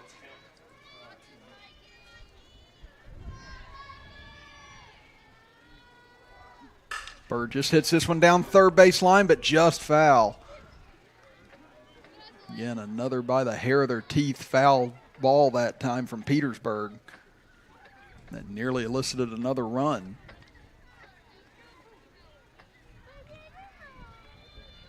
Wahama's been living on the edge in every half inning thus far. But Living, with some brilliant pitching, has been able to dig herself out of jam after jam, only giving up 2 runs. You see how close that was on our instant replay down the third baseline. Good camera shot that time. This one lifted into the air towards the right side. Ranging over is Gibbs. She'll make the grab. Coming to the plate. Here comes the throw, and it is not in time. What aggressive base running by Petersburg, as Capacey able to get in under the tag.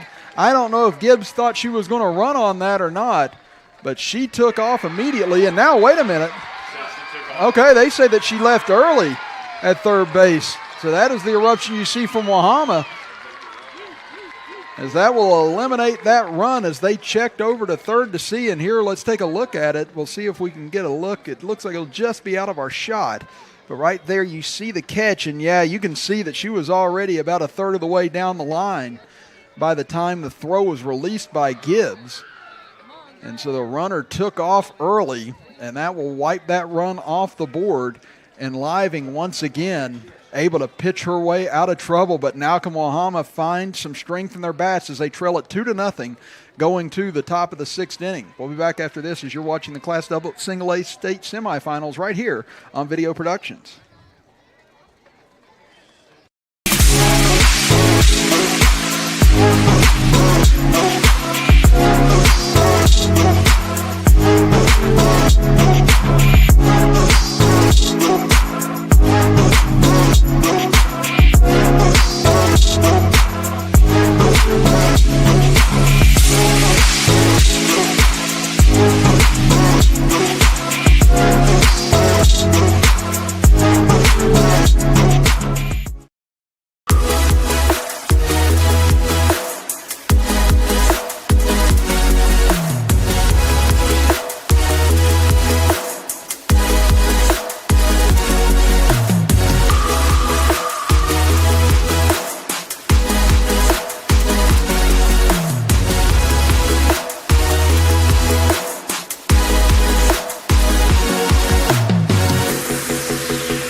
Top of the 6th inning as Wahama trails it 2-0 against Petersburg in this second Class A state semifinal. Chris Kidd with you, and Joe Mounts, our engineer. As Kimberly Minnick goes back to work, 6 outs away from ending Wahama's undefeated season. As Wolf takes a strike, 0-1. Wolf 0 for 2 today, flew out to deep left field and lined out to right field her last time up as the count 1-1. So it'll be the 3, 4, and 5 hitters this inning for the White Falcons. Can this be the inning where they finally break through? This one hit in the air to left field, coming on and making the grab is Rohrbaugh for out number 1. So Amber Wolf's hit the ball hard all 3 times today, but all 3 have been Adam balls right at somebody. And that'll bring up Lauren Noble. She's 0 for 2 today. Struck out in the 2nd inning and flew out the center fielder last time up.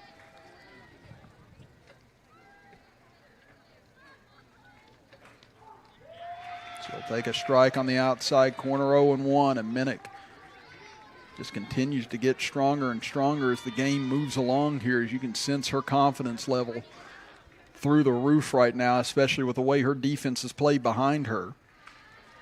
The pitch misses outside, 1-1.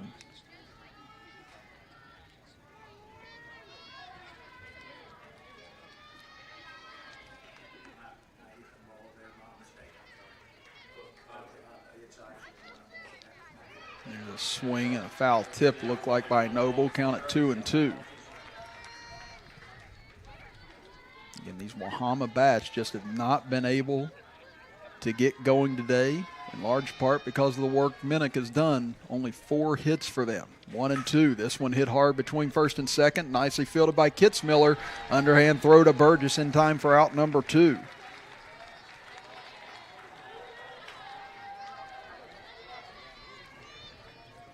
That'll bring up Victoria Van Meter. She has struck out both times she's faced Minnick today.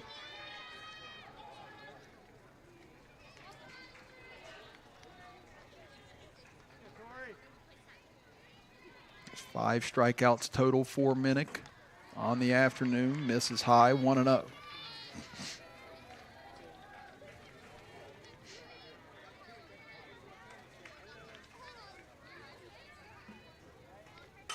That one laced foul, out of play towards the right. 1-1 the count goes. And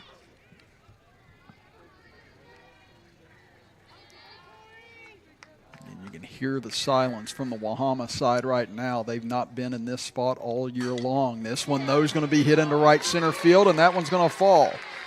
So Van Meter, after 2 strikeouts today, trying to mount a 2-out rally. And now you start to hear the Wahama fans trying to get back into it as Morgan Christian will stand in. She's 2 for 2 today. She singled to right field and singled to left field in her 2 appearances. And if you're Wahama, you're thinking perhaps a bloop and a blast right now to get this game back to all square.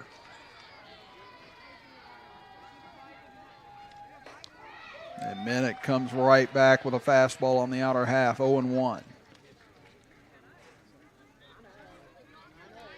And she has been unflappable all day long. Can she continue it now that she's approaching the finish line, 4 outs away from a state semifinal win? She gets ahead now, 0-2 in the count. Now the Petersburg fans trying to urge her on and get themselves one step closer to the semifinal upset. Rise ball misses, 1-2.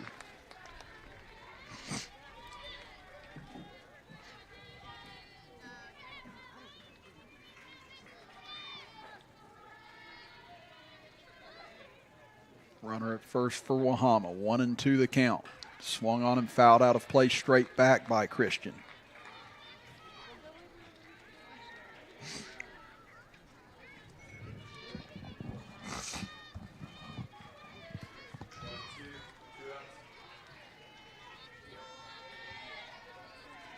Now Minnick climbs back in. Here comes another 1-2 pitch. Once again, Christian spoils it. Christian battling hard. These two have had long at bats both times they've been up, and Christian's been able to win both of them in the end.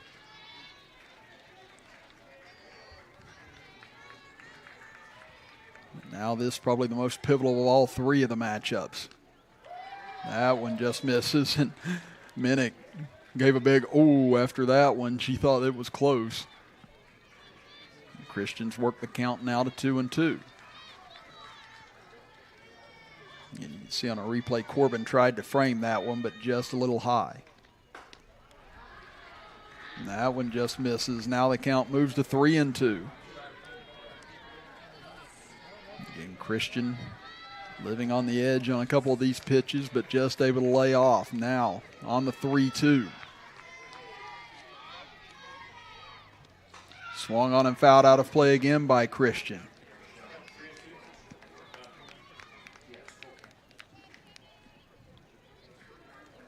Again, this has been another long, difficult at bat between these two. Christian trying to keep the inning going for Knapp. Minnick trying to put Petersburg at 3 outs away from moving into the finals of the winner's bracket. This one chopped foul down the third base side.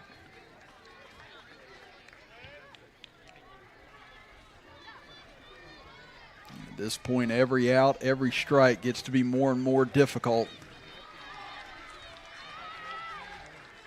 And Christian making Minnick work for every last bit of it here. So now another payoff pitch.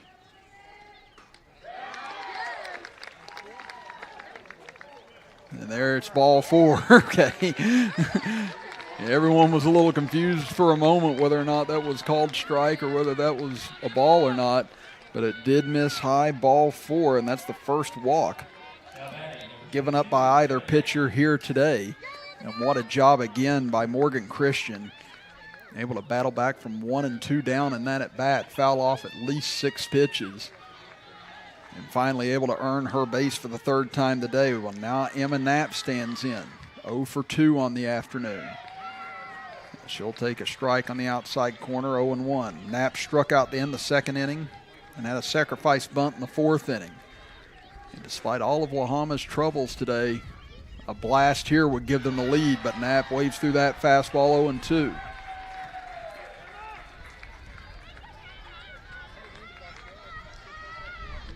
And Minnick work her way out of trouble here. Again, it was 2 outs, nobody on, a single by Van Meter, a walk to Christian. And now 0-2. This one hit between 1st and 2nd, and it gets through into right field. They're going to wave Van Meter and now hold her up as he'll get back to the bag safely, and the bases are loaded now with 2 outs, and Deborah Miller coming to the plate.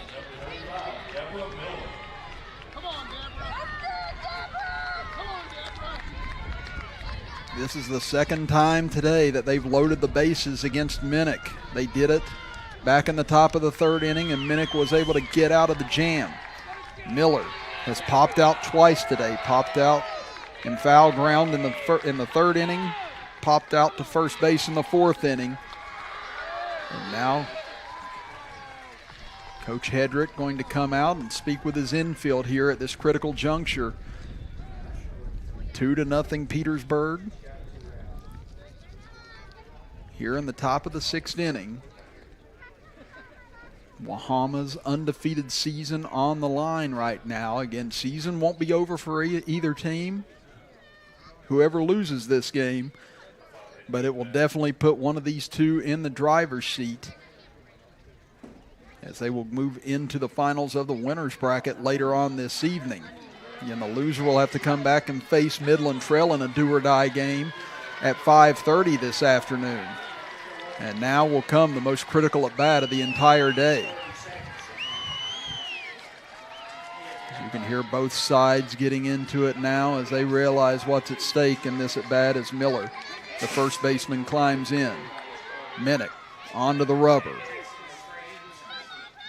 This one fouled straight back and out of play by Miller, 0-1.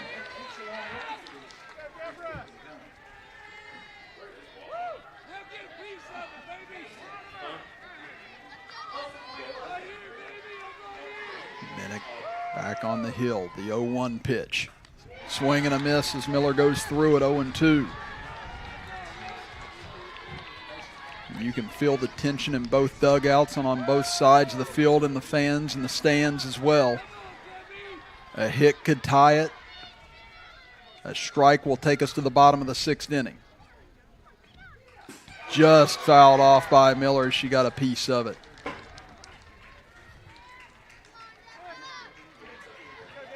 You can feel everyone's heart here at Kraft Field stop with every pitch right now. Another 0-2. Misses outside, count to 1-2.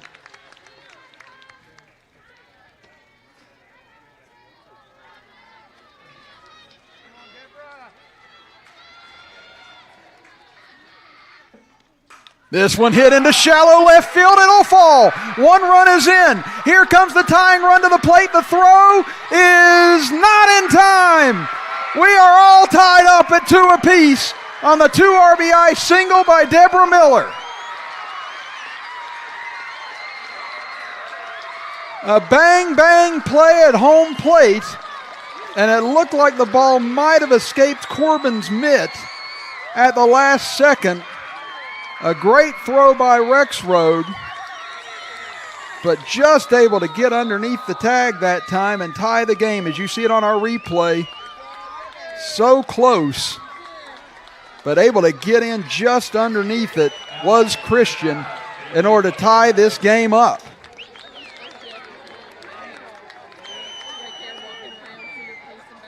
And what guts by this Wahama club. 2 out, nobody on, 4 outs away from facing your first loss of the year. And a single by Van Meter, a walk to Christian, a single by Knapp, and a single by Miller. And the bottom of this lineup has dragged Wahama back from the abyss. Now, a hit would give them the lead for the first time today.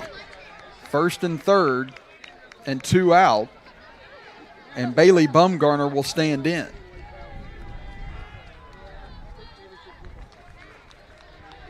As Knapp stands over at 3rd. Chloe Sigmund comes into courtesy run. A bunt is laid down, but it goes into foul territory, 0-1.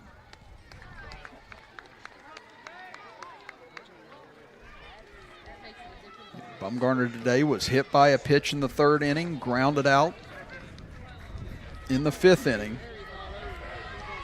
She's got a lot of speed as well. Can get up the first baseline. As Petersburg playing in on the 3rd base side.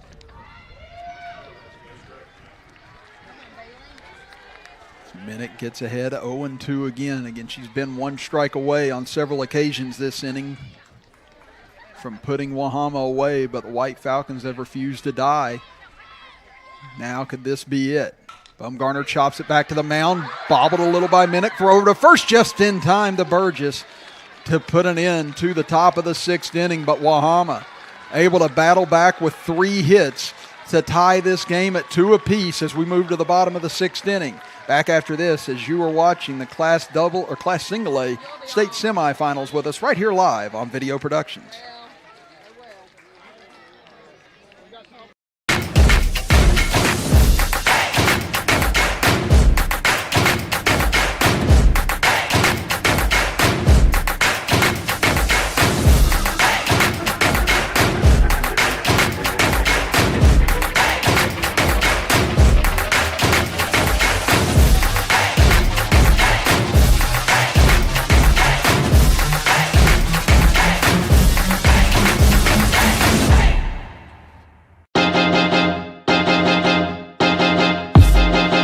High school sports fans, relive your favorite moments. Just click the shopping cart below the video player and select DVD or digital copy to get yours today.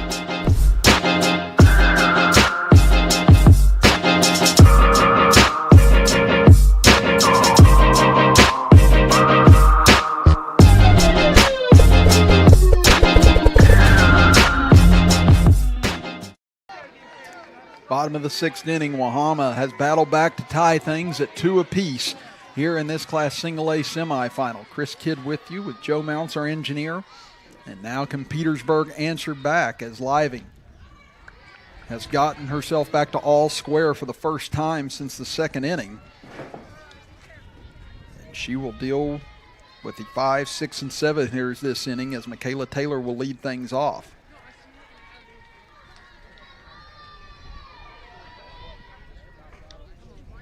That pitch misses wide of the mark, 2-0.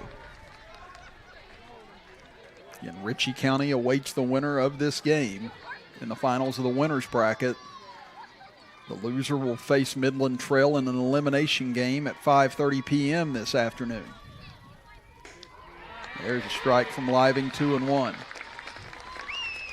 And that's really been her biggest issue thus far today, though, for Living, has just been falling behind in these counts and these at-bats and having to battle her way back, but she has done a brilliant job of digging herself out of trouble in nearly every inning except for the first, as that one misses, 3-1.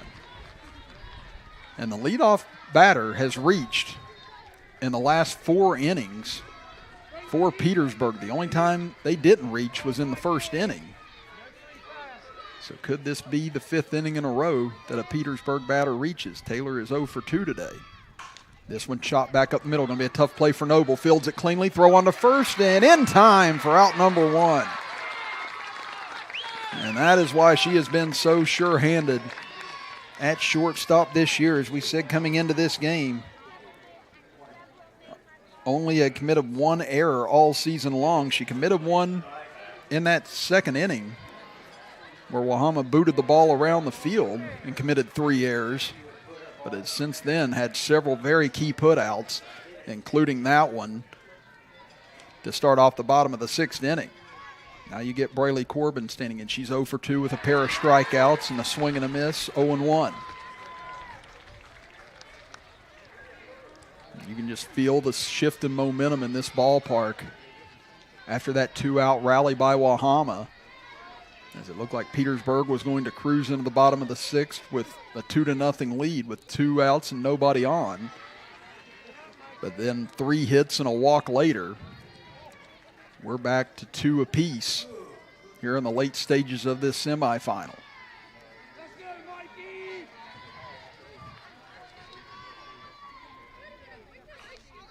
Corbin chops this one foul. She's now got a pair of strikes against her. It's Living trying to go for the hat trick and strike Corbin out for the 3rd time today.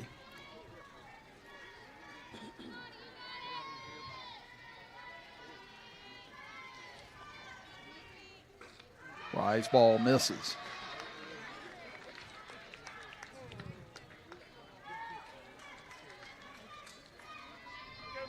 Living with 7 strikeouts this afternoon, looking for number 8 right here.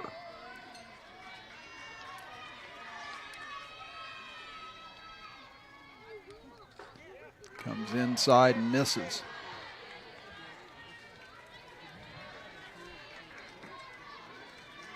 Now the count runs full at 3-2.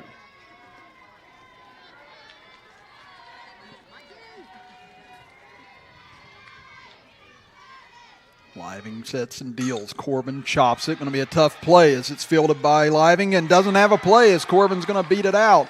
And that'll be an infield single and a base runner with 1 out here in the bottom of the 6th for Petersburg.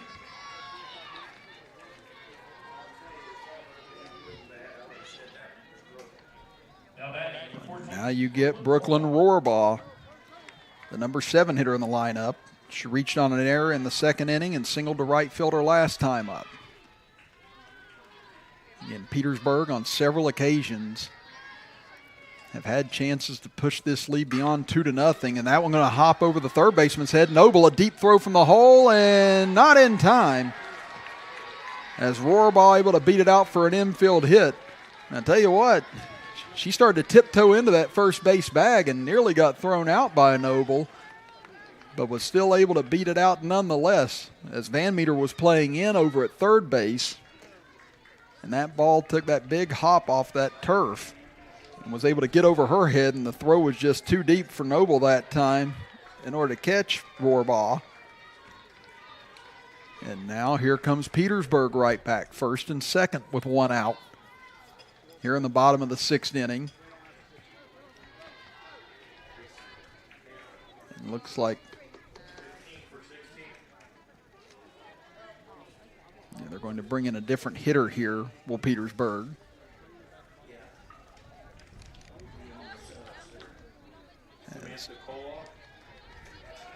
Sammy Kolaw will be the one to bat. It's Kolaw, just a freshman. Definitely in one of the biggest spots of her life right now as far as softball goes. You're going to get a timeout here called by Coach Noble. And again, the situation's just so important right now. You don't want to take a risk that someone's going to forget exactly where the outs are, what the situation is, and what to do. Again, Lafferty had struck out both times she had been up to bat today. So Coach Hedwick going to go with Kolaw instead here.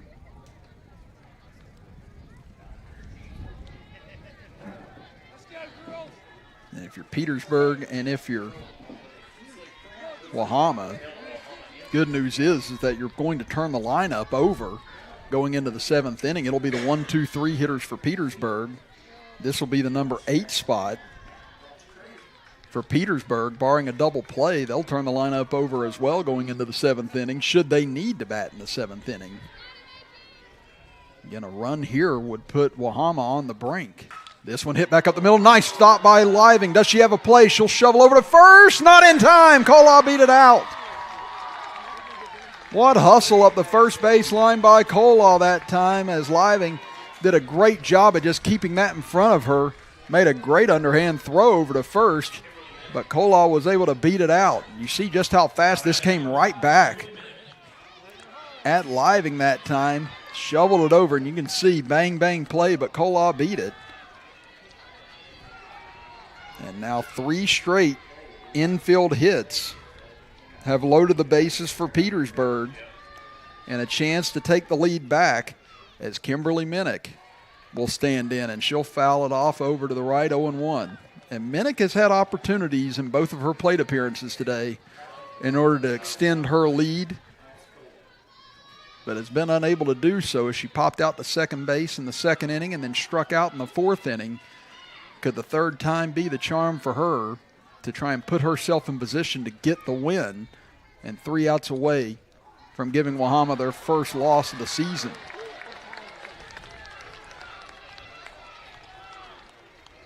Now she finds herself down 0-2 in the count as that pitch catches the outside corner.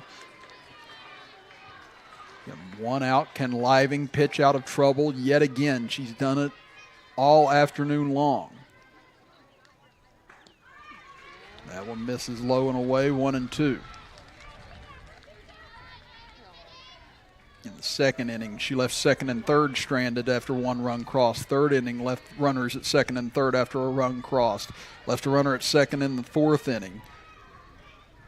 Had a runner in scoring position last inning. Minnick hits a towering fly ball into shallow left. It's going to be tough. It's going to land in for a hit. Run will score. They get the force out at third base, but never mind that if you're Petersburg, as you have just retaken the lead. Minnick hit that ball sky high towards shallow left field. Barnett's, Christian, and Noble were all in the area, but I don't know if any of them could find the ball, and landed right in between all of them. Alertly, they got up and threw over to third to get the force out, but Petersburg has now retaken the lead on the RBI hit by Minnick.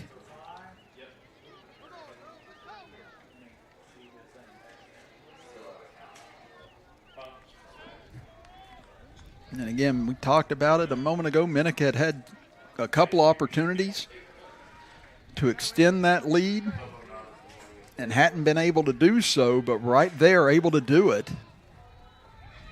And now has put herself just 3 outs away from handing Wahama their first loss of the season, as Abby Alt will now come in to run for Minnick, with Kola out at second base. And that'll bring things back to the top of the order for Petersburg with Lauren Alton. What a job by the bottom of these lineups here in the last 20 minutes. Again, it was the bottom of the order for Wahama that was able to tie the game in the top of the 6th inning. And now it's the bottom of the order for Petersburg that has given them the lead back here in the bottom of the 6th inning. First pitch to Alt misses high, 1-0. Alt today is 1 for 3. She popped out to first base, singled to center field, and popped out to second base in the 4th inning. There's a strike on the outside corner. The count now at 1-1 for the Petersburg shortstop. Again, Wahama will have the top of their order up in the top of the 7th inning. Question is, how many runs will they need as Alt hits one high in the air to center field. Backing up is Christian. She'll find the room and make the grab for out number 3. But Petersburg now has Wahama on the brink. They're 3 outs away from giving them their first loss of the season. Can they pull it off? We'll find out in 60 seconds as you're watching the Class Single A state semifinals right here live on Video Productions.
Kimberly Minnick and Petersburg 3 outs away from ending Wahama's undefeated season. Chris Kidd here with you with Joe Mounts, our engineer, as it'll be the 1-2-3 hitters for Wahama, as Mikey Living will stand in first. She's 1 for 3 today. Almost caught her on the inside. Now the count at 2-0.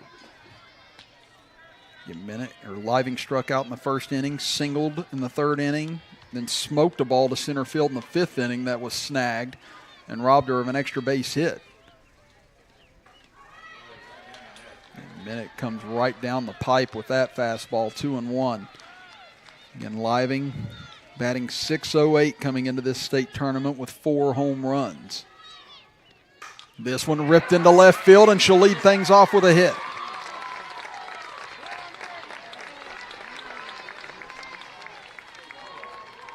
That'll bring up Emma Gibbs now.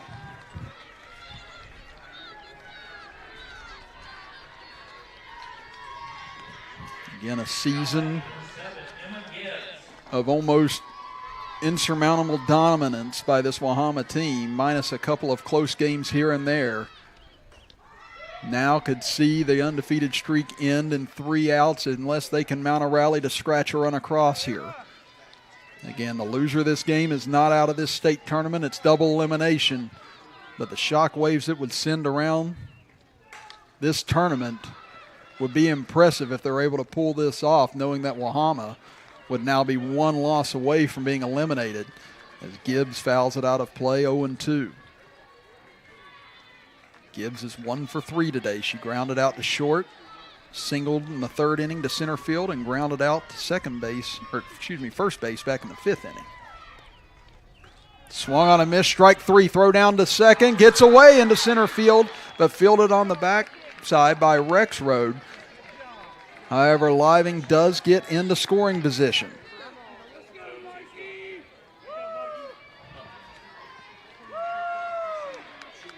Now that'll bring up Amber Wolf. 1 out here in the top of the 7th inning. Wolf is 0 for 3 today. She flew out to deep left center field in the first inning, lined out in the 3rd inning, and flew out in the 6th inning. And she's tagged the ball hard all 3 times today, but has just not been able to find any grass. Can she do it here? That pitch misses outside, 1-0.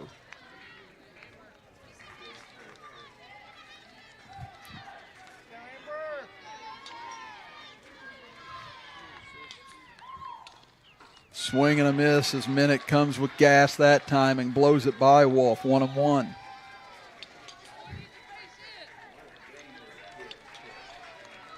Wolf batting .481 on the season with 3 home runs. A blast here would give Wahama the lead.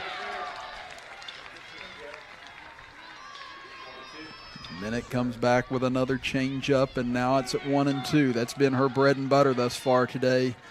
Let's see what she comes with here. Tying run at second. This one hit into right center field, and it's going to fall. Up with it is Champ. It's bobbled. Here comes Living to the plate. We're all even at 3.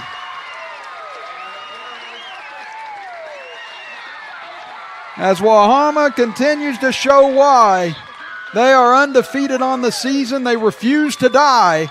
And now we're back to all square once again at 3 apiece here in the top of the 7th inning.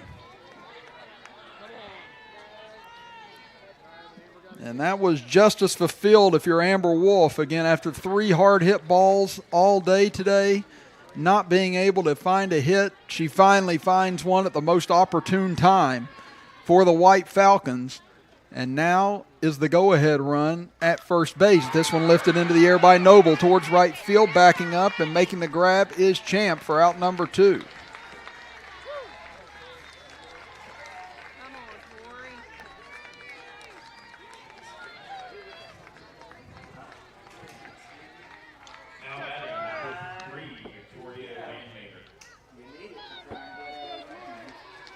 Now Victoria Van Meter will stand in. She started the 2-out rally last inning.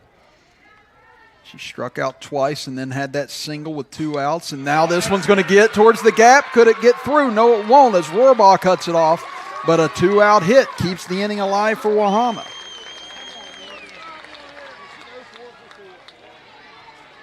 Now you have Morgan Christian, who has been absolutely the toughest out in all of Kraft Field today.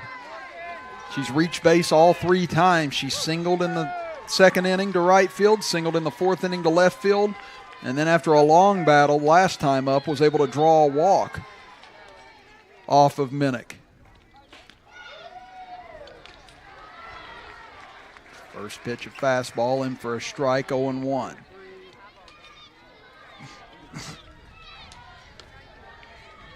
Again, Petersburg still has another at bat.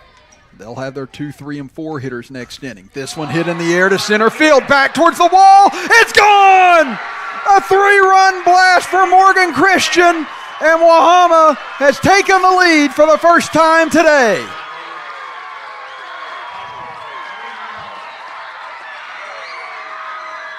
And the celebration at home plate for Morgan Christian is about as well deserved as it can get. What a day at the plate for the center fielder of this White Falcon club. As you see the cheering section for Wahama going crazy out in right field as they have come back from the brink twice today, down 2-0 with 4 outs to go, down 3-2 with 2 outs left in the tank, and now they lead it 6-3. As Christian, only a sophomore, and has just been absolutely devastating at the plate. 3 of 3 today, along with a walk and the biggest hit of her young career.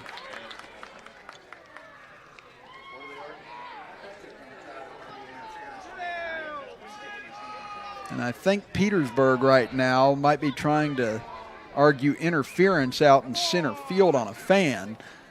We'll try and get that loaded up here and see on our replay. Again, we're looking at one right now on our own screen, and that looked like that cleared by quite a bit out in center field, so I don't believe that there was any interference from what we saw there.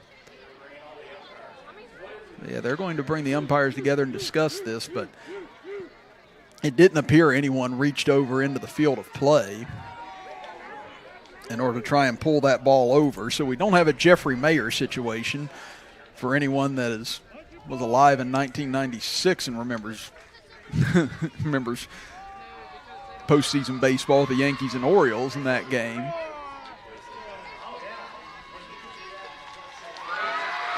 And now they do officially say that it's all good, and the home run stands for Christian.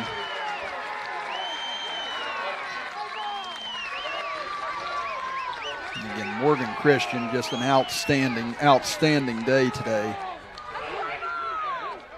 And again, your heart has to go out to Kimberly Minnick right now as well. I mean, she has thrown an unbelievable game, and Petersburg's defense has played unbelievably all day today.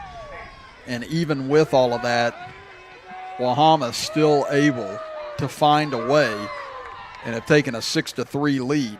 His first pitch to Knapp misses outside, 1-0. And again, Petersburg still has 3 outs to play with of their own in the bottom of the 7th inning, and they've got the 2, 3, 4 hitters coming up. But boy, did they just take a gut punch and a half right here from Wahama here on the top of the 7th inning. Count now 1-1.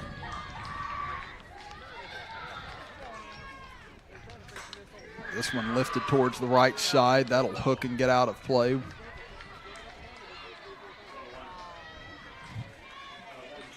Count now at 1-2.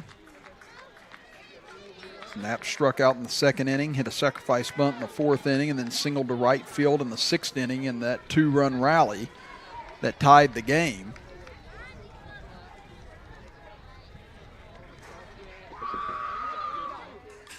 Foul tip by Knapp into the screen, keeps her alive.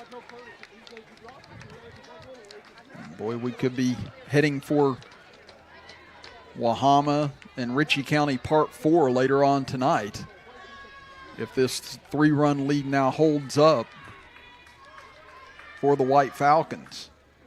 Swing and a miss by Knapp as he'll throw down the first, and that'll do it here in the top of the 7th inning. But 4 runs cross for Wahama as they were 2 outs away from being handed their first loss of the season. Now they're 3 outs away from moving into the finals of the winners bracket. We'll be back after this as you are watching the Class Single A state semifinals with us right here on Video Productions.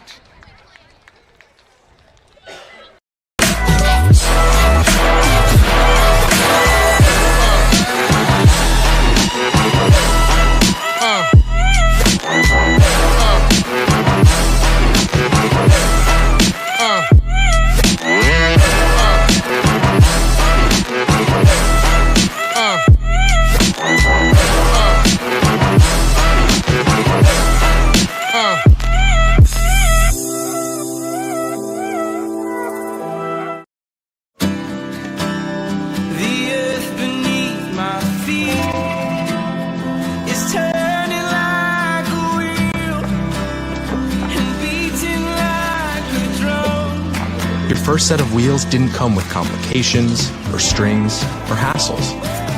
It can be that way again.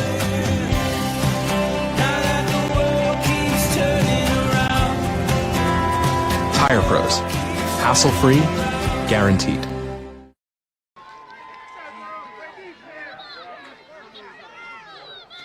Six to 3, Wahama leads it as we go to the bottom of the 7th inning in what has been a tremendous ball game here from Kraft Field in South Charleston, West Virginia. Chris Kidd with you, with Joe Mounts, our engineer. And it'll be the top of the order for Petersburg. Maddie Champ, it'll be the 2-3-4 hitters. And Maddie Champ will lead things off as she fouls it off to the right. Champ today, 1 for 3. She grounded out to shortstop twice and then doubled into left field in the 5th inning.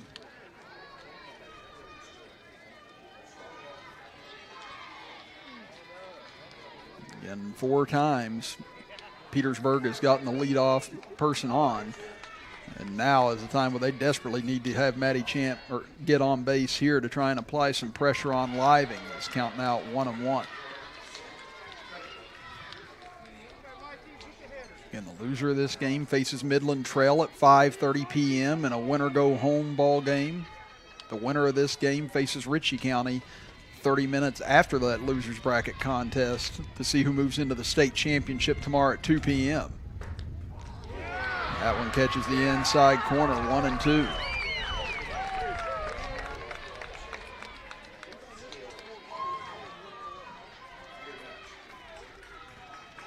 Living looking to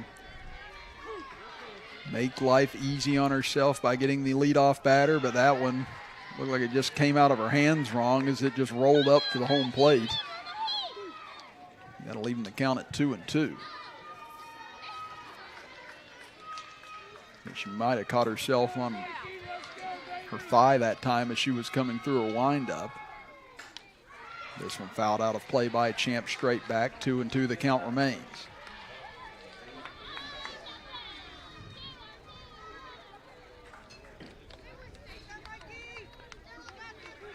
It looks like they're waiting on more balls to come back. And we've had quite a few foul-offs and quite a few knocked out of play today. Home plate umpire able to retrieve a few more from the dugouts.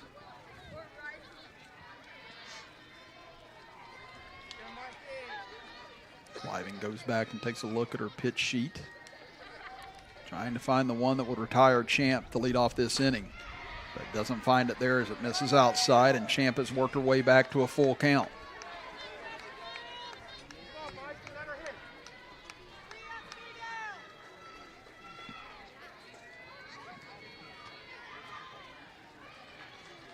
Huge pitch here. Petersburg needs base runners to try and apply some pressure on Living here in the bottom of the 7th.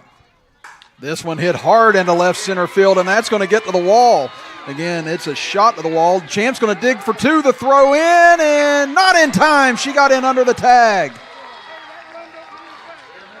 Boy, what a piece of base running by Maddie Champ that time. That ball just rocketed to the wall. And again, on this turf field, the ball's just going to scoot. And Champ didn't give up on trying to leg that out as she kept hustling, and Noble's tag just got in underneath her. And a big leadoff hit to start the bottom of the 7th inning. See a great throw back in, but Champ able to beat it for her second double today. Now you get Mackenzie Kitzmiller, the number 3 hitter, standing in. She's 0 for 3 today. She struck out twice and hit into a fielder's choice.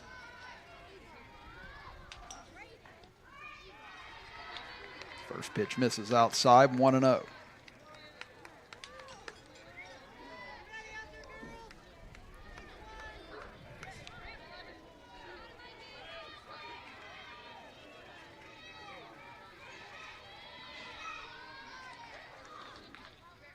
That one misses outside, 2-0. And that's been typically where Living has been missing all day today.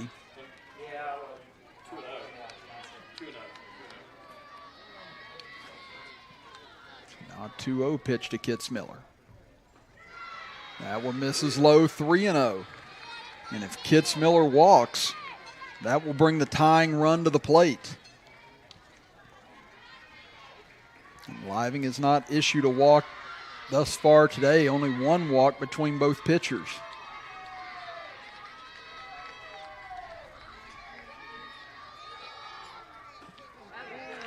And that's in for strike 1 as she comes right down the pipe with it.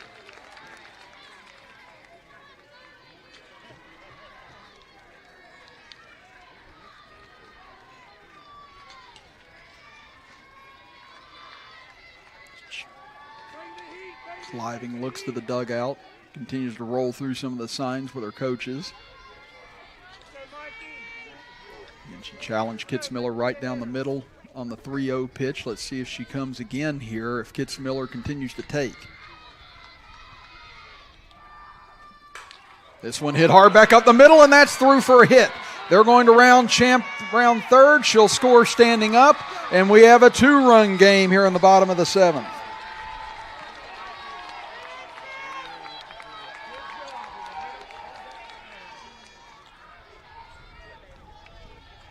Now you have the cleanup hitter, Jenna Burgess, coming to the plate.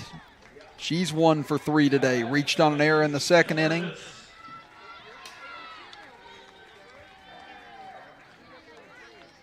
She had an RBI single in the 3rd and had a pop out in the 5th inning.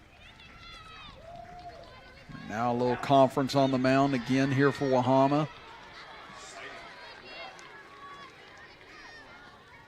There's nobody out here in the bottom of the 7th inning. A home run would tie it. Wahama is 3 outs away from moving on to the finals of the winner's bracket.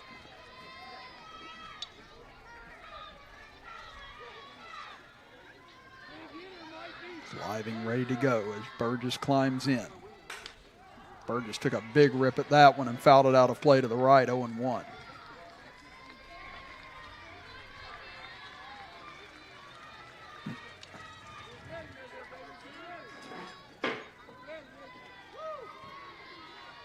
Emotional toll that's been taken on both these teams in this game. Going to be hard to see them get themselves ready to go again in a few hours for another one. But that's what state championships ask of you. And both of these teams have put on one heck of a performance here this afternoon in this 2nd state semifinal. 1-1 the count now to Burgess. 2-1 is missing outside again is Living. And again, she's thrown every pitch of every game this season for Wahama. I don't know if they have a backup option at this juncture, as they're going to live or die with Living. This one chopped between 3rd and short. Tough play for Noble. Ranges over. She slips and falls, and the throw to 2nd not in time.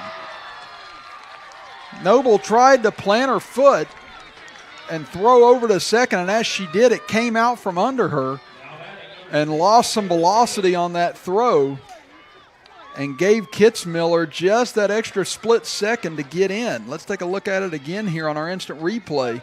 Again, well, this was the home run from Christian earlier that gave Wahama the 6-3 lead in the top of the 7th inning. But now all 3 have reached to start the bottom of the 7th inning with a run already in. And now the tying run is at first. The potential winning run is at the plate in Michaela Taylor. 0-1 the count. Still nobody out here in the bottom of the 7th inning. That one catches the outside corner. Count 0-2. Taylor today reached on an error in the 2nd inning, a fielder's choice in the 3rd, and grounded out the shortstop in the 6th inning.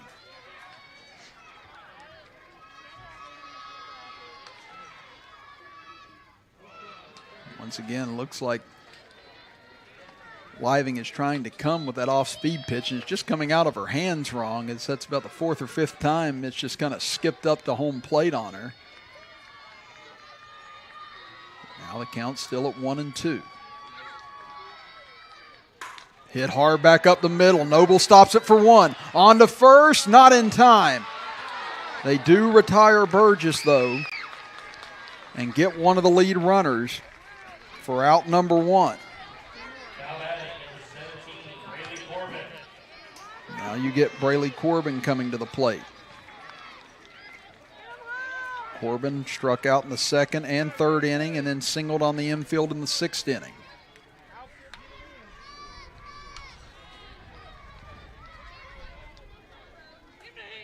And a home run would win the ball game for Petersburg right now. Wahama just 2 outs away from surviving possibly the biggest scare they've had all season long. Again, they come into this state tournament 24-0, unblemished. And Petersburg has taken them to the edge today. Now this one a soft bloop into right field, and it will be caught. Coming over was Bumgarner to make the grab. Runner will tag from 3rd, and we have a 1-run ball game.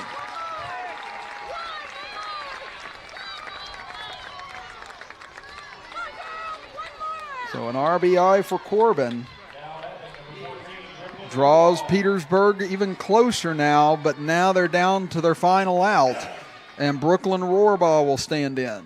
Rohrbaugh reached on an error in the 2nd inning, singled to right field in the 4th inning, and singled on the infield in the 6th inning. This has been a game well deserving of a state semifinal, if not more. And now we have a 1-run game with 2 outs in the bottom of the 7th, tying run at first, winning run at the plate. Pitch misses inside, 1-0.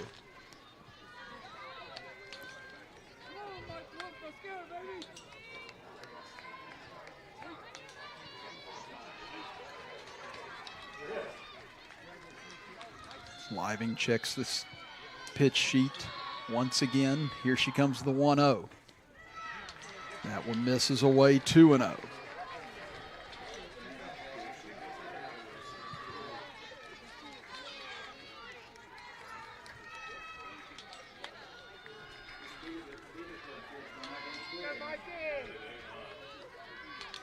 The 2-0. Swung on a miss, 2-1. Living takes the mask off, readjusted as she's ready to go back on the rubber for another huge pitch. You can feel both sides ready to explode right now. So whoever wins this game will know that they survived. Swing and a miss. Runner takes off for 2nd. Throw down. Not in time. Another good throw by Wolf, but unable to cut down the runner, and now the tying run is in scoring position as Taylor able to take 2nd base. A base hit could send us to extra innings. Rohrbaugh has 2 of them today, but now Living 1 strike away. Misses ball 3, gets away, throw over to 3rd, not going to be in time, and now the tying run stands just mere feet away.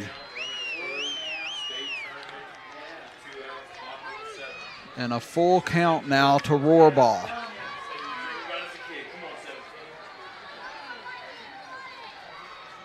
Living looks to the dugout, now to the pitch sheet. Does she have 1 strike in her to send Wahama to the winner's bracket finals? Does Rohrbaugh have a hit to send this game on? Swung on and just fouled off. She got just a piece of it to stay alive that time.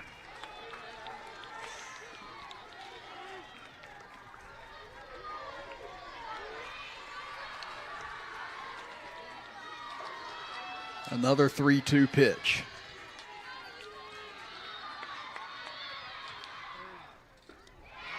Ball 4 inside, and Wahama can't shut the door on Petersburg just yet.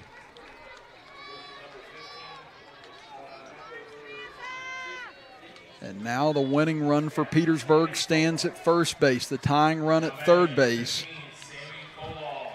And Sammy Kolaw, a freshman, is called upon now for, without a doubt, the biggest at bat of her life thus far.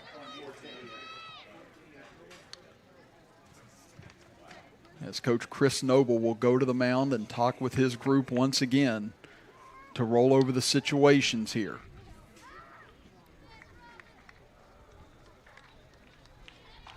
Again, the stress that Mikey Living has been under on the mound today has been incredible in almost every inning except for the first inning. She's been able to dig herself out of hole after hole.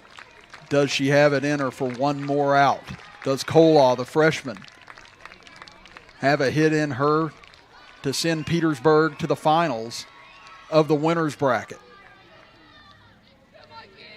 So much at stake in this at-bat for both clubs. As Taylor stands at third. Rohrbaugh over at first. We'll see if they send her over to second for a potential double steal. That one catches her in the side, and Kolaw will load the bases. And how fitting is this? It comes down to pitcher against pitcher in a do-or-die at bat. These two have battled each other all day long on the hill, and now it's going to come down to one at bat. Wahama will either move into the finals of the winner's bracket after this at bat, or a base hit could send Petersburg to the winner's bracket final. Minnick today is 1 for 3. She popped out to second base in the second inning, struck out in the fourth, and had an RBI single into left field her last time up.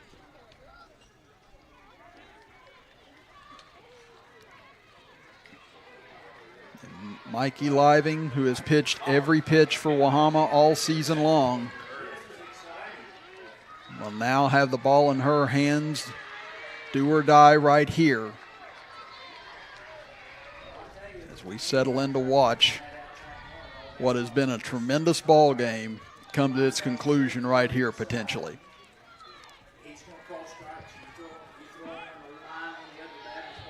Living winds and delivers.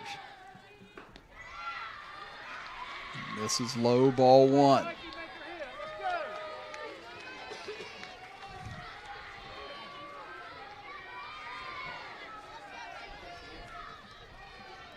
Living trying to get her bearings back again. Hit a batter a moment ago. She's had trouble finding the strike zone this inning. Can she hear? That one's right down Broadway for strike 1. Big gut check pitch that time from the sophomore.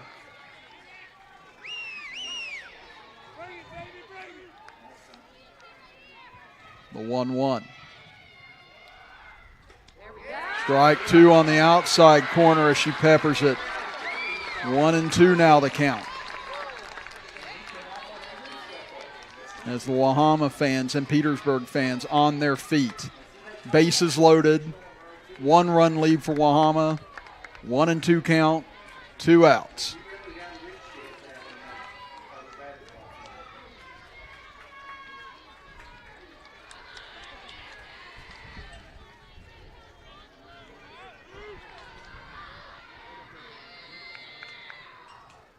Swung on and hit towards second. Knocked down by Gibbs. Throw is low. Miller digs it out. And Wahama survives Petersburg and moves into the finals of the winner's bracket later tonight against Ritchie County. An unbelievable, historic state semifinal here from Kraft Field this afternoon between these two ball clubs. And absolutely nothing you could have asked for that could have been better than what these two teams provided this afternoon, as Wahama wins it 6-5 over Petersburg. And both these teams still with another game to play later tonight. Well, I tell you what, let's step aside for a quick break. When we come back, we'll recap today's action here between Petersburg and Wahama. What a game. 6-5, Wahama wins it over Petersburg, as you are watching the Class Single A state semifinals with us right here on Video Productions.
At Tudor's Biscuit World, we use the freshest ingredients in our made-from-scratch biscuits. The Biscuit and Gravy Platter. Hot and fresh biscuits, made from scratch gravy. Now that's a meal, served all day long, and only available at Tudor's Biscuit World.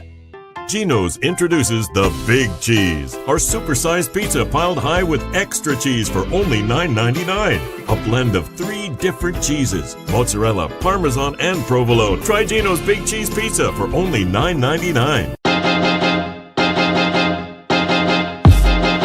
High school sports fans, relive your favorite moments. Just click the shopping cart below the video player and select DVD or digital copy to get yours today.